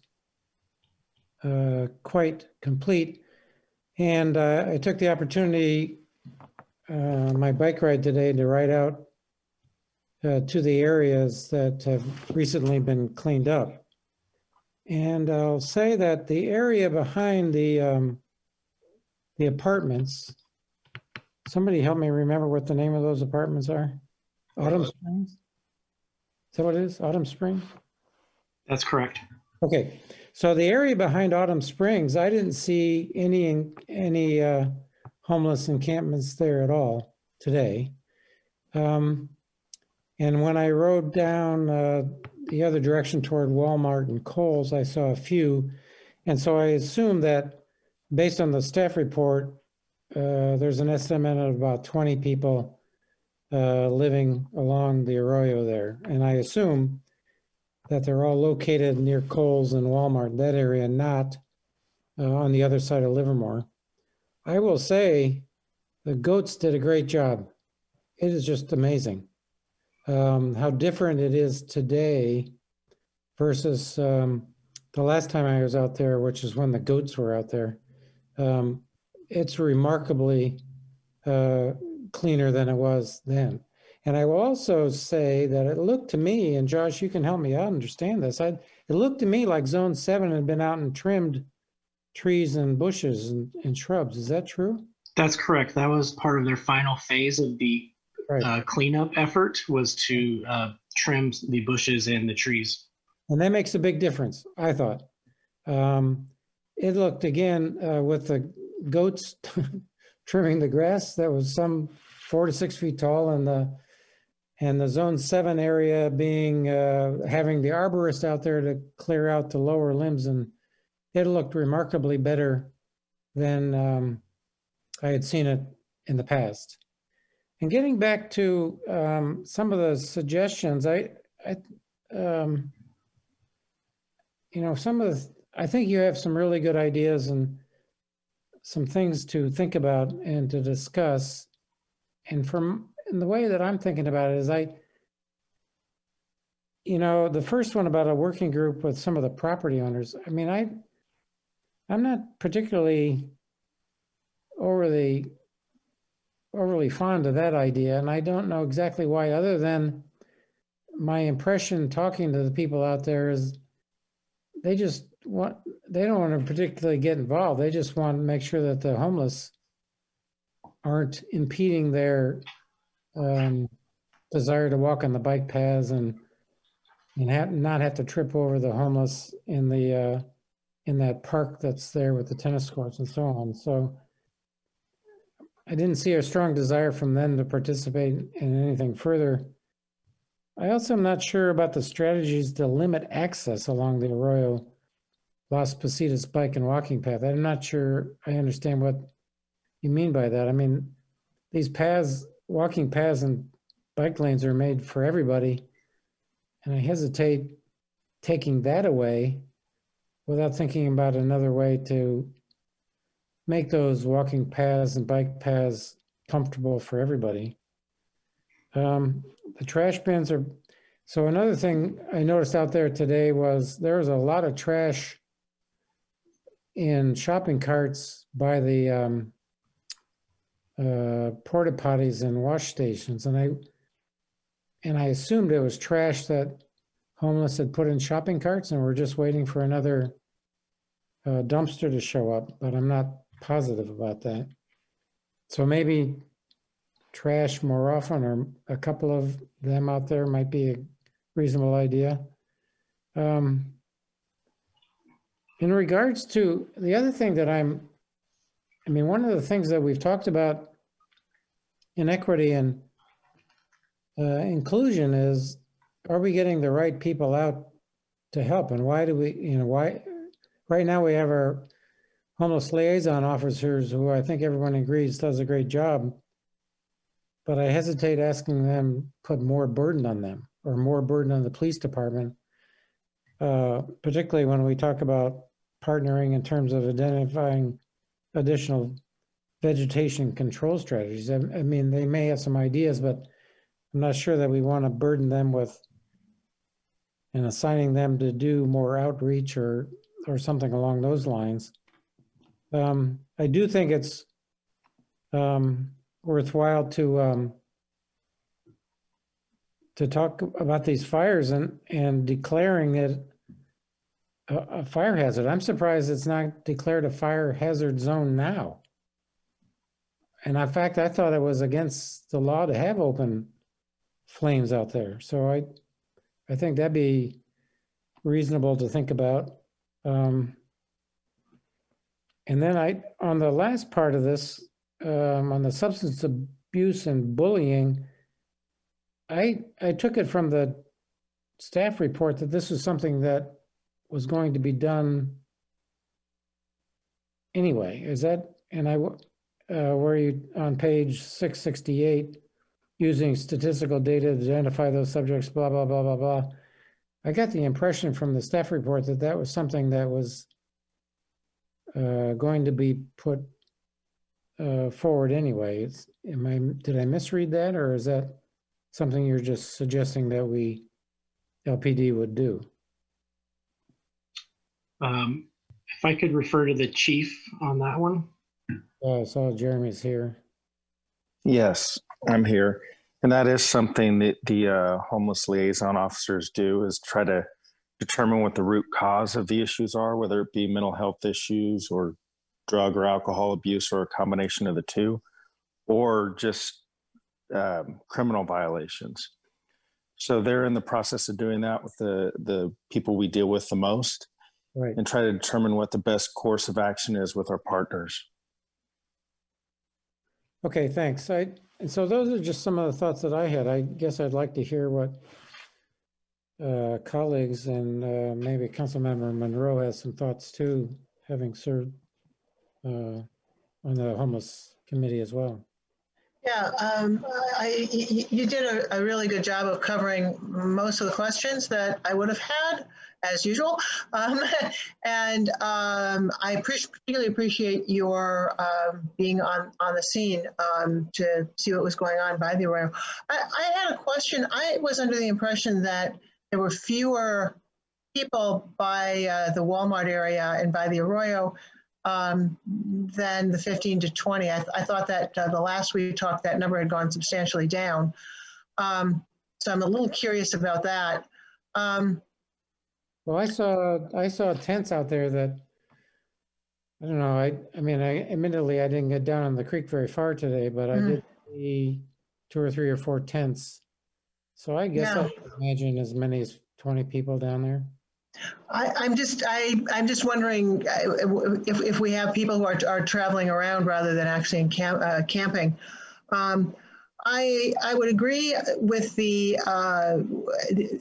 I'm wondering what's meant by a working group, because if it's keeping the people who are housed informed and working with them to see that their concerns are being addressed, that's one kind of a working group. If it's working with them to work with the people that are homeless, then that's something that I think that's probably not their goal. So I'm wondering about that. In terms of the other items with debris removal, you know, I have nothing really to add. What I am wondering about in particular, though, is the substance abuse and the bullying strategies. We just heard from, you know, with regard to this the medium range solutions to some of the issues. We just went through talking with programs throughout the county and locally that dealt with mental health and substance abuse programs. And so when we're looking at that, I'm wondering how those programs can be included. And so that would include Access Community Health. It would include the county, I can't remember the initials because I never can, but the county mental health services.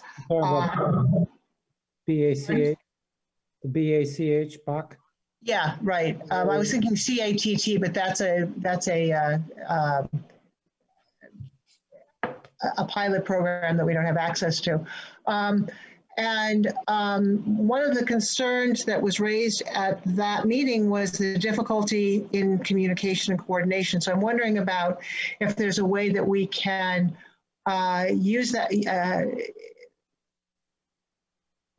efforts to coordinate to deal with some of the mental health and, you know, the bullying, which strikes me as being related to mental health, and the drug abuse there. So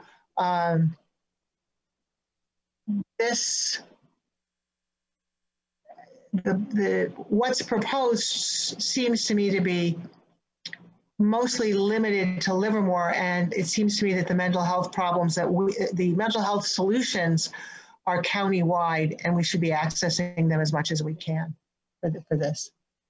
And that also should help with LPD as well, although I would like Chief Young's comments on that if that's yes or no. Yes, you're absolutely right here. And I think that one of the things that was interesting with the presentation we saw with Access Community Health was the case coordinator position, the one that could help maybe a longer term aspect, because too many times these people who need mental health services, they might get it urgently, but then when they're released, then they're out again and they don't have access to that care, and there's nobody really doing that long-term follow-up. And so that would be a huge piece of the puzzle, in my opinion.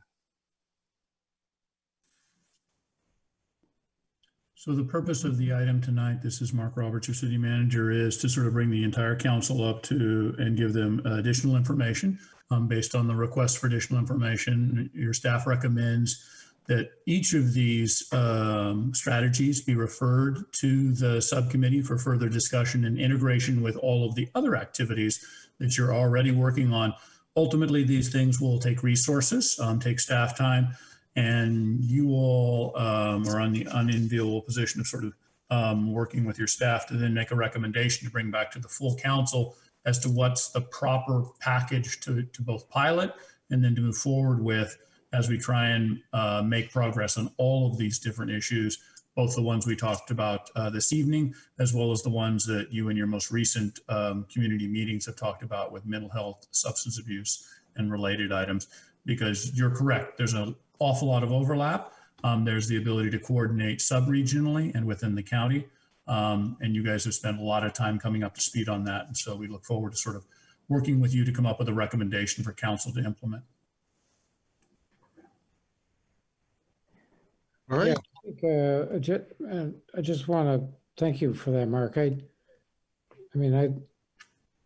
guess one of the things that I thought about today was, as I was writing out there, was it looks pretty good, all things considered, right? Compared to what it was a couple of months ago. How do we sort of keep it that way?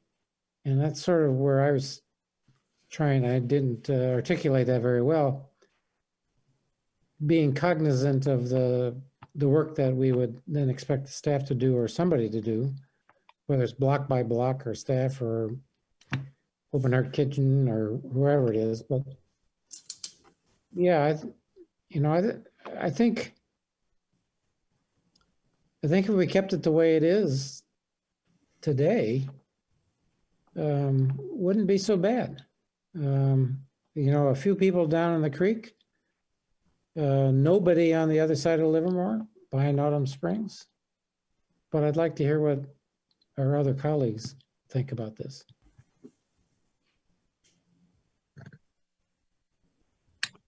Well, great. Well, thank you for the update. If there's no questions, I'll open up the public comments. Do we have any public comments either on Zoom or YouTube? Mayor, no comments have been received over Zoom or YouTube. Okay, thank you. In that case, I'll close the public comment period. I really appreciate the tremendous work that this subcommittee is doing. 71 tons of trash. That's almost unimaginable. How is it getting onto the site? I mean, that's almost it's hard to fathom. 35. If you had been out there to see what they're cleaning up, yeah, 1 tons would be understandable. I mean, there was a trampoline frame that was out there. I don't know how the trampoline frame got there, but I mean, it was unbelievable. Yeah. I'm suspicious that not all of that is put there by the folks that are homeless. Yeah. 35 fires in 4 months. Yeah.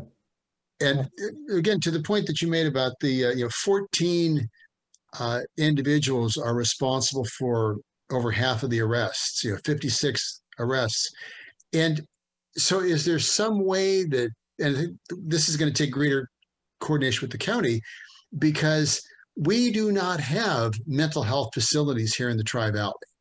Everything is on the other side of the hill, and we do not have the density of the services that they have on the other side of the hill.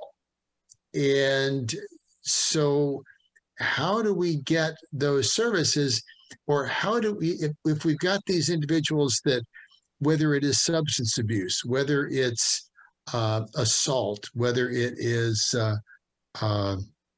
mental illness, or whatever these people are being taken into custody, if there's some way that they could stay in custody and thereby get the help that they need, whether it's through substance abuse or counseling or anything, so they don't just immediately go back. You don't have this sort of revolving door thing where we take them into John George and then they're back the next day. How do we coordinate with the county some way that they can either get the help that they need, or you hear what I'm saying? So it's a challenge, I understand. And again, I just reiterate my thanks, because this is a lot of effort, and thank you to the subcommittee and to the staff, because this is an ongoing problem. It's a regional problem. It's going to require a regional solution. Mostly it's the staff. Well, but you guys are helping to drive that and helping to direct staff. So, so thank you for that.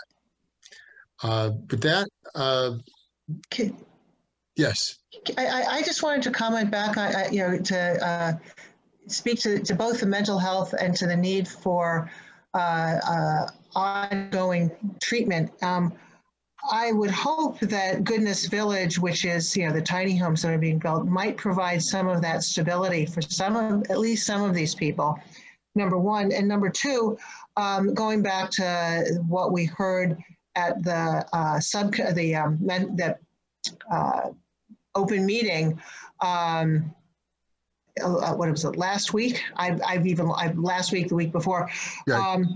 That was this business of it being the need for a regional response was, I think, the single thing we focused on most. It's the idea that we need better coordination because it's really hard to access. It's hard to access repeatedly for both people who are trying to help their loved ones and people themselves. And so I think that that's one of the areas. This doesn't address the specific issue that we're talking about tonight, which is the encampments, but it is one of the underlying solutions was definitely discussed a week or so ago. Would you agree, Councilmember Carling? Yes, I agree. Yes. Well, when you figure that we're isolated out here. If somebody needs to go into John George or any of the facilities on the other side of the hill, we don't have BART. So they got to take a couple of bus rides to get to BART, go over the hill, take another couple of bus rides to get to the facility. And in some cases, it is just too difficult. So that's why we need better transit. We need better resources. We need more facilities. And that's going to take more coordination with the county. All right. Any further comments? All right. Once again, well, thank you very much. Greatly appreciate your efforts on this and the staff as well. Yes. We do request that that we have a motion on this item to refer these items for further discussion and deliberation to your subcommittee. Okay. Let me just get to that real quick here. I had already advanced to 6.07, so I'll go ahead and make that motion.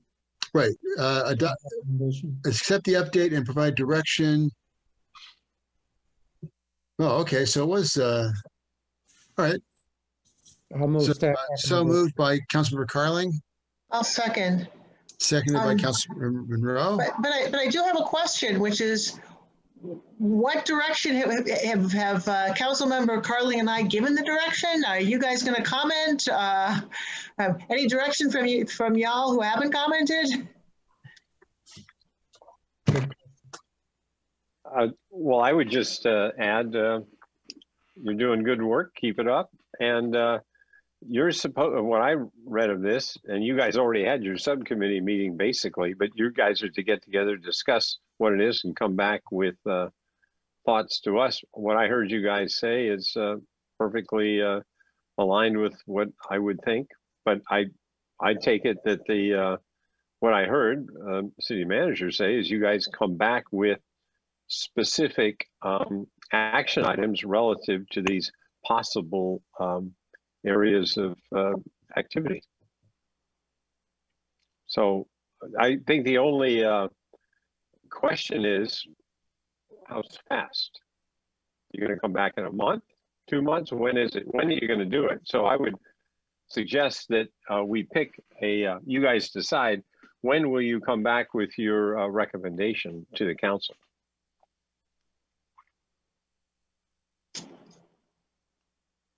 Month, couple weeks.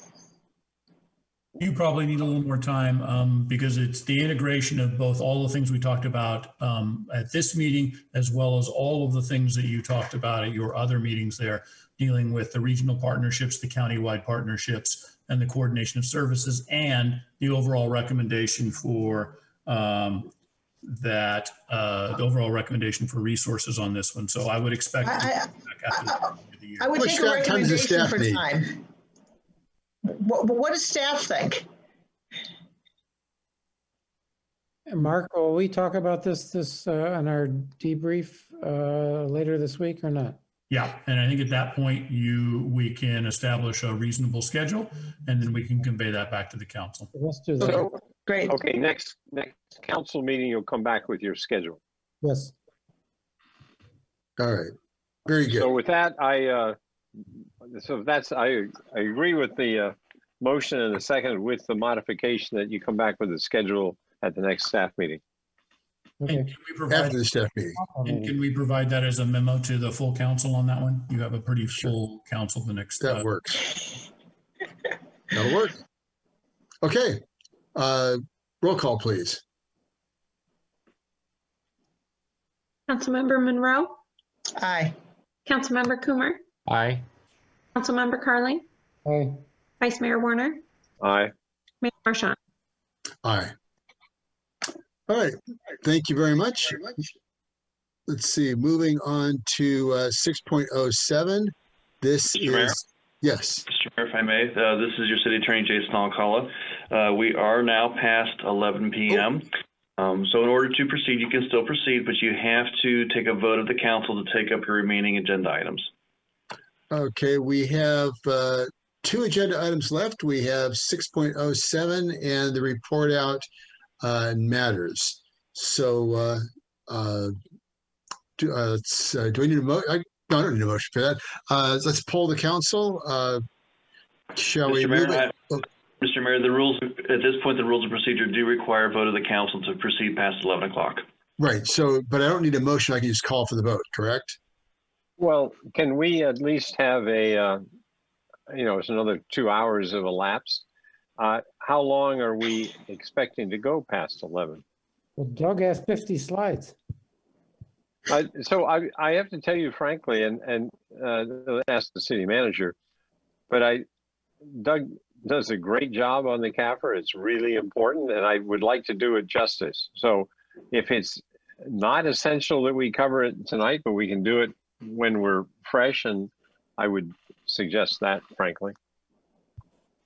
We do have the ability to do that this evening. Unfortunately, you do have a couple of big meetings in your future here, so I'm not certain that pushing this item off. And I know Mr. Alessio certainly has a lot of information for us, but can do it in a pretty timely manner. Certainly, I think we could be done with the CAFR item and the staff portion of it in the next 10 minutes or so. Yes, 50 slides. Well, he can talk fast, I guess. Yes. So I'm just suggesting. I've done 80 slides in 30 minutes. That's you. Yeah. Wait, that was 30 minutes. We're not asking 30 minutes here. Yeah, but it was 80 slides. So I guess, do we want to take a break and stretch at all? Or are we really going to be done by 11:30 or what's the plan? And then I can then vote as to whether I want to do it or not. Okay, I'd say we'd be done by 11:30. Yeah, I'm all for motoring on through it. The CAFR's a big one, but it's I think it's important we hear it as early as we get it. Because who knows what else is going to come up in the next couple of meetings. I'm going to make a motion that we continue on to whatever to 11:30 your time, 1:30 my time. Oh, that's right. That's right. Okay. Motion from Councilmember Monroe. I'll second. Seconded by Vice Mayor Warner. Roll call, please. Councilmember Monroe, Aye. Councilmember Coomer, Aye. Councilmember Carling,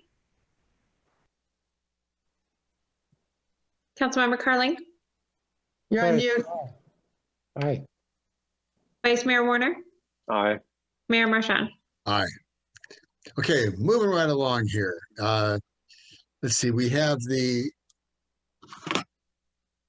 all right, hang on a second here. The Comprehensive Annual Financial Report, the CAFR, and this is probably the only CAFR ever in any city in the country that features Dmitry Mendeleev in the CAFR. So this has got to be good. Honorable Mayor, we have Douglas Alessio, our Administrative Services Director, who promises me that he will be able to efficiently and effectively walk us through our CAFR here. A lot of great information. Mr. Alessio. Thank you, Mayor and members of the council. I appreciate your time tonight. I know it's late, so I'll try to get through this pretty quickly. Let me share my screen. Did everybody see the screen? There it is. All right. So, of course, this is the acceptance of your comprehensive annual financial report, or CAFR, plus a variety of other compliance reports.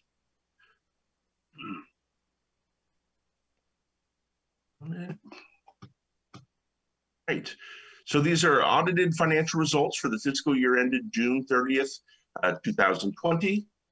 Our comprehensive financial annual financial report.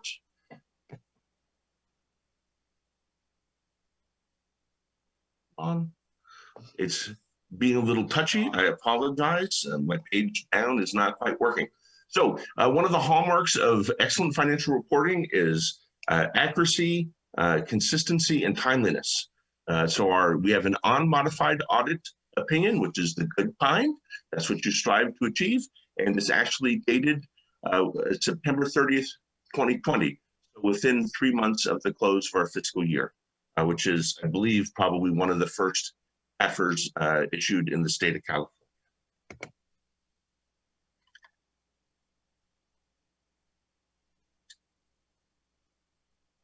We also issue a popular annual financial report, which is not a required compliance report, but we think it's important. It's cliff notes of the financial report intended for the average reader, and is much shorter and meant for a layperson and not a financial nerd like myself. And so our theme for this year is 50 years old and still awesome. I agree. All right. So some of the major events in the year are the COVID, ransomware, and our 150th birthday. So it's been a long year because the ransomware event seems like forever ago. It was actually in fiscal year 1920. We've had two major viruses change our world, and mixed in there was the 150th anniversary of Livermore.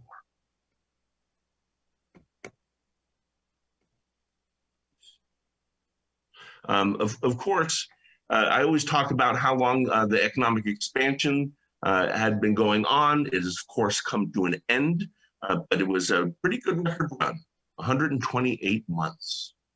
That's awesome.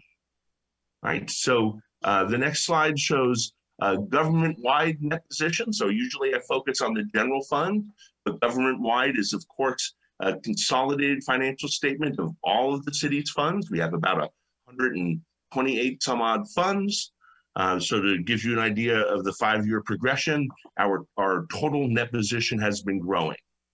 Of course, some of that is net investment in capital assets. So the city owns a lot of infrastructure, as we always talk about maintaining infrastructure and repair and replacement of it. So the $460.9 million in infrastructure is net of any debt or accumulated depreciation. We also have a piece of that net position, which is restricted in nature. These are things like net position associated with a special revenue fund, or for special purposes, or just a reserve like the general fund has. And so all those items are non-discretionary. And of course, there is about $77 million of discretionary money citywide available. Right. So here's a visual graph of our total revenues and total expenses past several years. Blue bar is higher than the pink bar. That's good news. And that trend continues into this year in spite of COVID. So that's just one thing I'd like to make clear, that 3/4 of the fiscal year had passed before COVID hit. Although COVID was impactful to 2019-20, it'll probably be more impactful to 2021 than it was to 19-20. As you can see from the trend here, things are looking pretty good for the city of Livermore, even with COVID. Right? So out of the total sources that the city took in, which is $283 million this year, 42% was the general fund. Special revenue funds made up 10%, capital project funds 2%. Debt service is a whopping 19% this year. That's because we refinanced the variable rate debt. And so there was a $50 million inflow and outflow in our debt service fund. Debt service usually makes up about 6% of our pie. Right? We have a permanent fund, which makes up almost nothing, and that is for mitigation purposes, where we have an endowment to take care of mitigation lands. And then enterprise funds make up 20%, and internal service funds. Right. So we usually focus on the general fund because that's where all of your discretionary spending occurs and discretionary money lives. So this is the audited results for the end of 1920. So our sources were 119 million and uses were 114 million. So even though COVID had an effect on us, the general fund ended up close to $5 million in the positive direction. Nice way to end the year, right?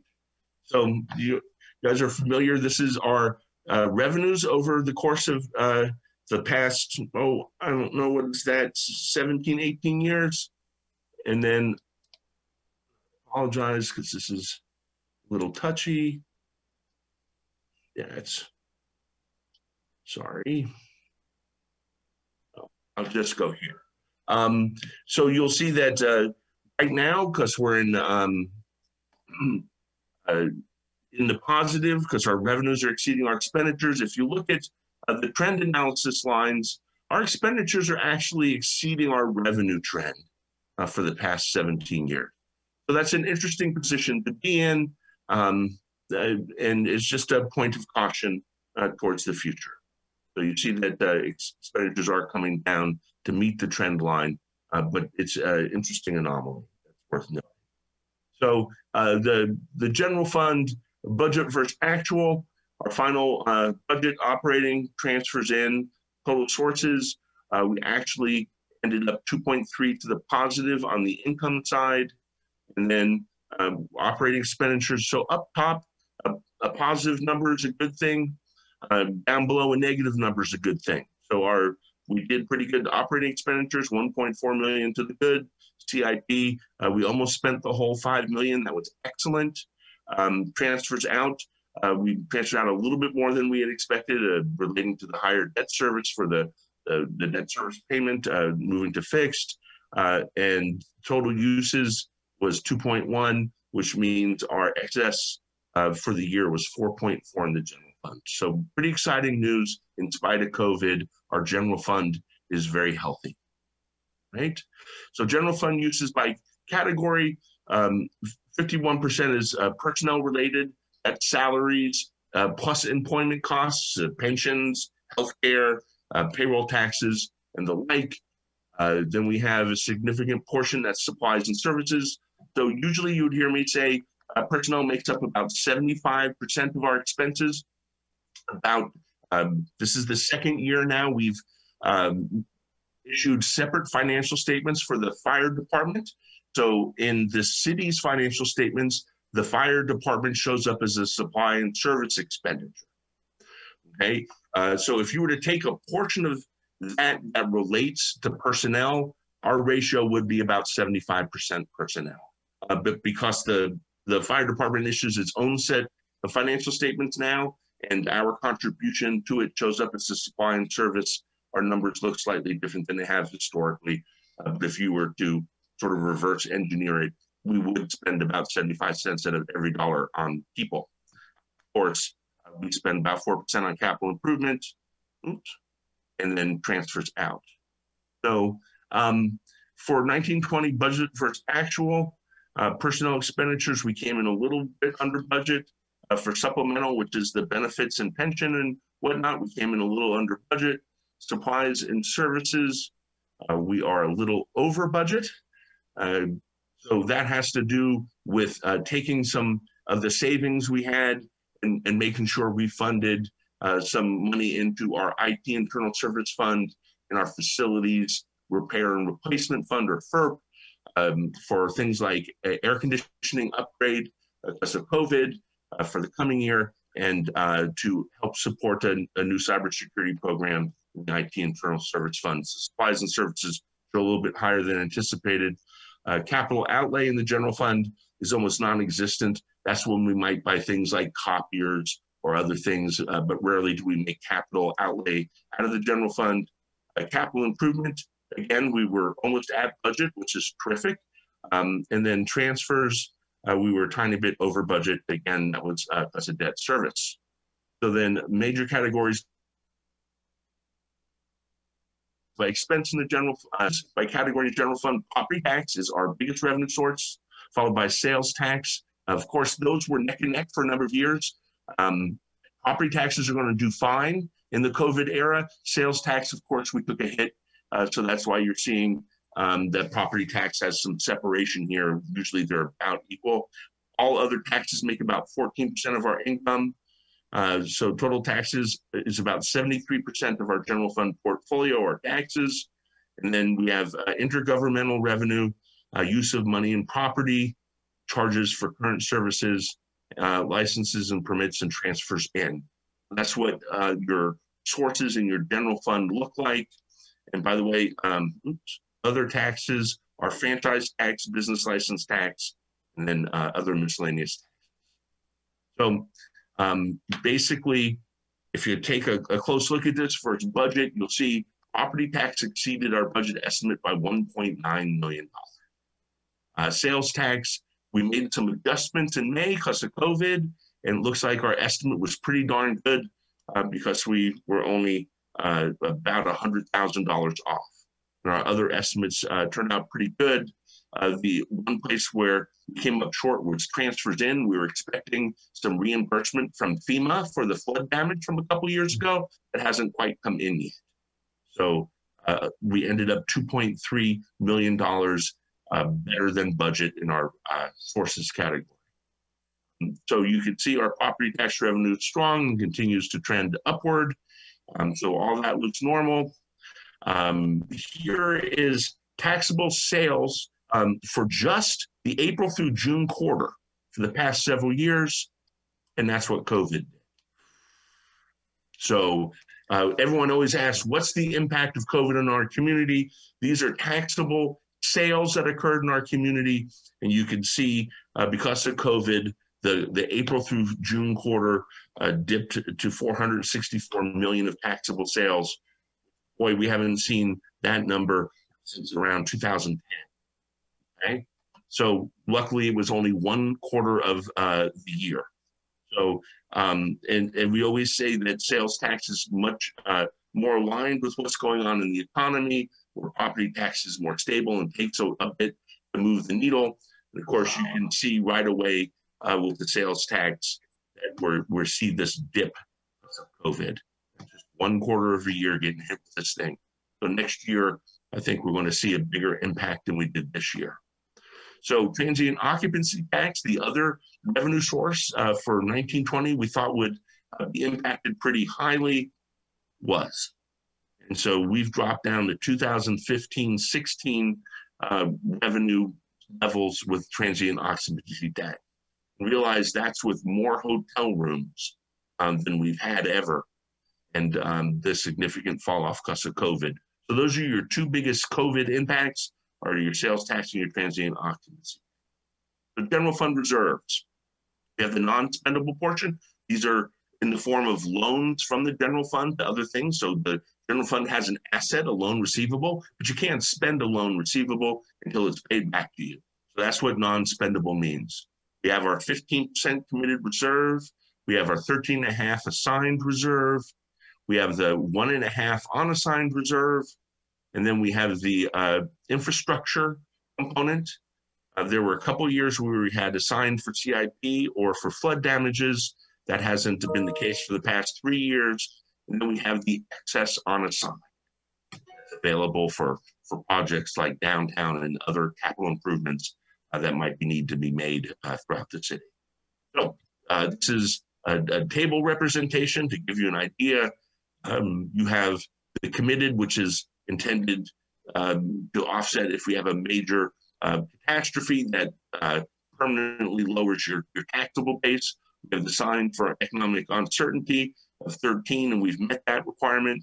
With infrastructure, we've been putting away $10 million every year into there, and now we've gotten it built up to about $10 million. In unassigned, where you guys said, hey, we should have some extra money in case something crazy happens, you said about 1.5%, and here we are at about 20.7%, about $22 million.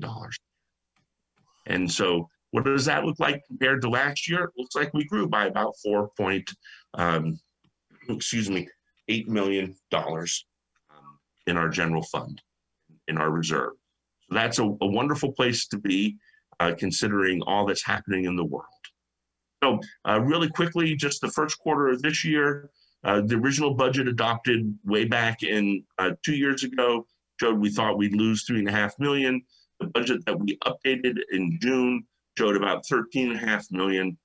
Since then, we added another $2 million. So that's our current budget, which is about $2 million higher for the program that was discussed earlier tonight for COVID business grants. And so you can see we're doing fine 1 quarter into the year against our budget. And so I get asked, hey, so revenues are so off at the beginning of the year because they come in weird and cyclical. Can you show us what the first quarter revenue looks like compared to history? So I've included this graph. You'll notice that the last 2 years were down significantly the first quarter. This has to do with the way that the state of California remits sales tax to it. Went through a significant change at the end of 2018-19, and that accounts for most of the severe drop. But we've steadied off, and the first 3 months looks pretty normal, maybe down a little bit from where we'd like it, not too bad. And for the first 3 months of expenses, we're pretty much on target. We've had 5.5 pay periods, which is about 21.15% of our budget. And you'll see we're trending just underneath that. Usually supplies and services is much further under budget, but now that fire services actually lives in supplies and services, the biggest component of that is salaries for the fire department. So it's trending right along the 20% line. So this first quarter of this year is going just as we expected, which is great. I always want to remind you the things that we need to be concerned about. Obviously, the COVID recession. We have all of our labor agreements are opening up this next fiscal year. So we're going to need to negotiate with our bargaining units. And so our labor costs will go up. Pension costs are always a concern and climbing.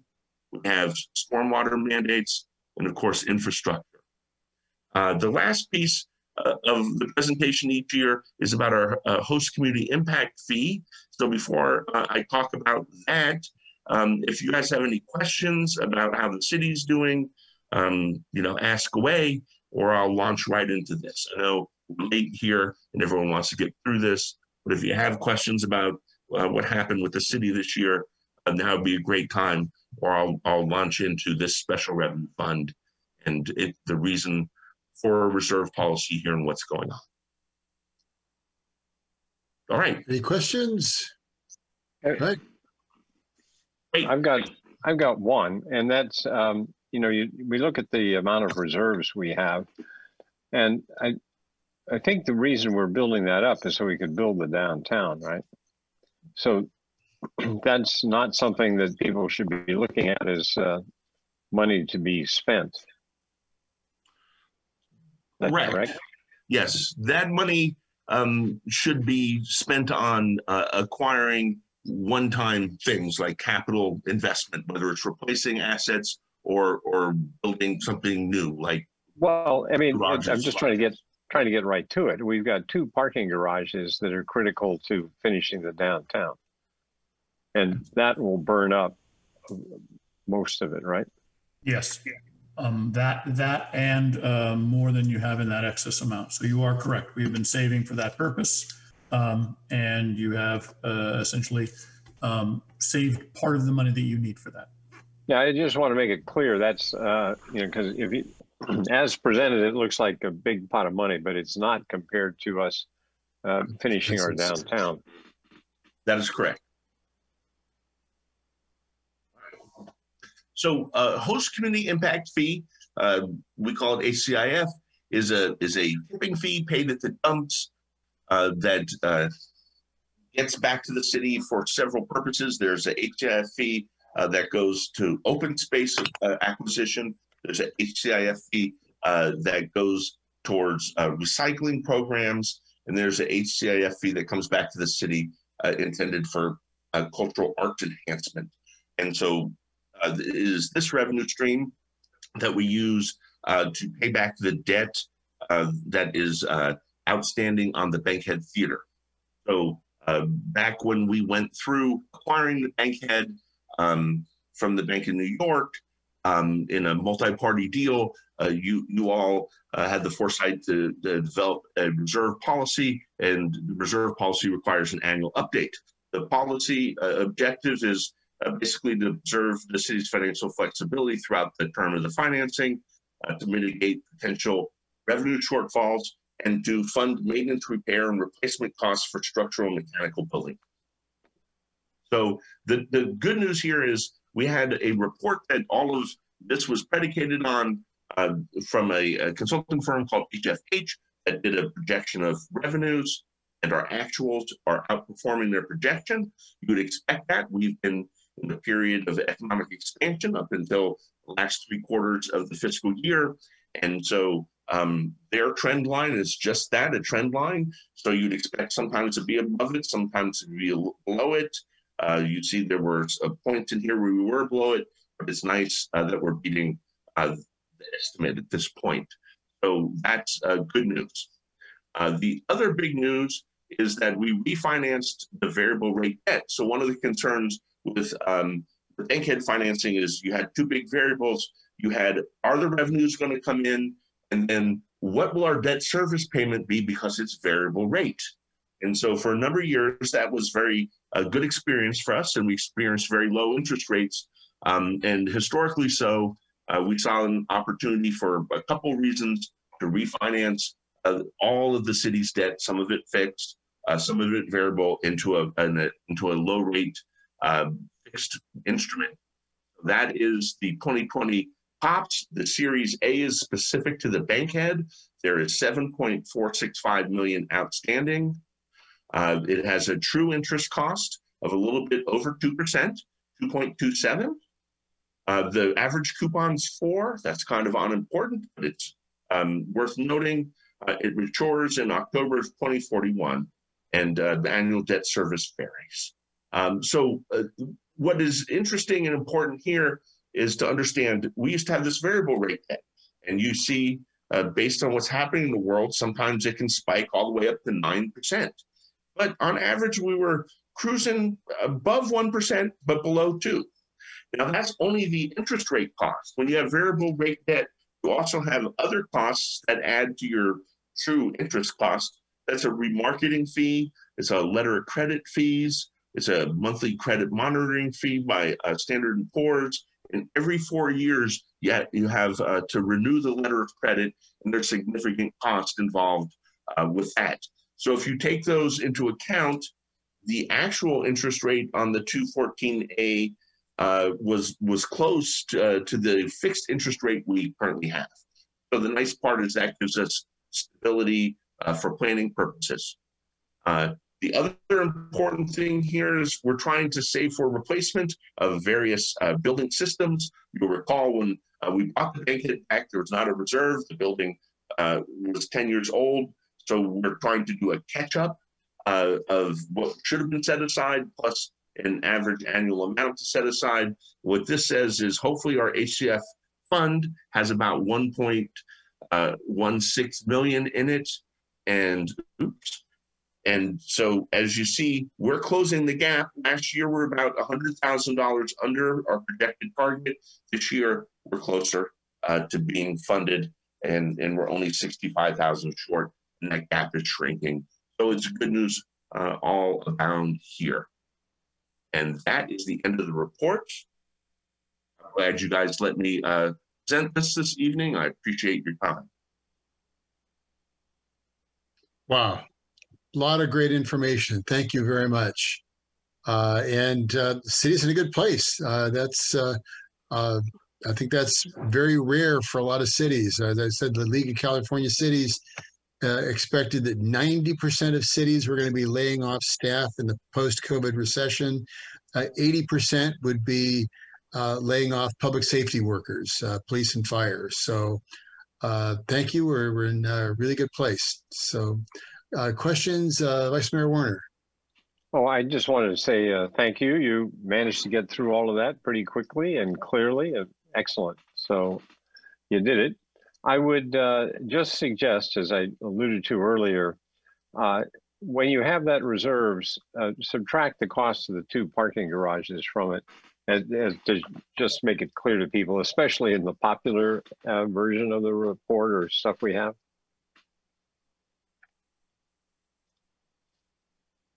Okay, understood. All right. Councilmember Monroe. I just had one comment, which was, so first of all, and a thank you, which was, this is both extensive and done very concisely. As I was looking at both the POT and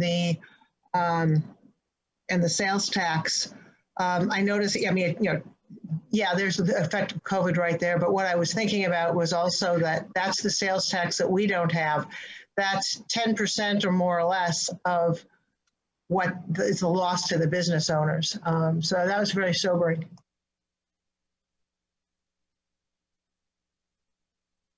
Okay, any other further questions or comments? Okay, I'm going to open the public comment period. Do we have any public comments from either Zoom or the YouTube? Mayor, no comments have been received. Okay, I'm going to close the public comment period. Do we have a motion to adopt the resolution? I'll move. I'll second. Motion made by Councilmember Monroe, seconded by Vice Mayor Warner. Any discussion on the motion? Roll call, please. Councilmember Monroe? Aye. Councilmember Coomer? Aye. Councilmember Carling? Aye. Vice Mayor Warner? Aye. Mayor Marchand? Aye. Okay, that gets us to reports and matters initiated. Question for the city attorney, can we do this or are we done? Mr. Mayor, I would actually call upon the city clerk. Was a motion to consider just the last one item, or perhaps you recall, Mayor, was it just to consider item 6.07, or was the motion to continue the rest of the agenda? No, that motion was for 6.07. Okay, you would need another motion to continue with 7.01, or you can pick that up at your next meeting. Do we have a motion to finish out with report out or in matters? Oh, city, I saw the city manager come in. Okay, so do we have a motion to move ahead with the council reports and matters initiated? Okay, it looks like I see nothing. So look, I guess we're done. All right. In that case, we will adjourn to the meeting of November 9th. Meeting adjourned. Thank you very much. Good night. Thank you, John. Good night. Good night.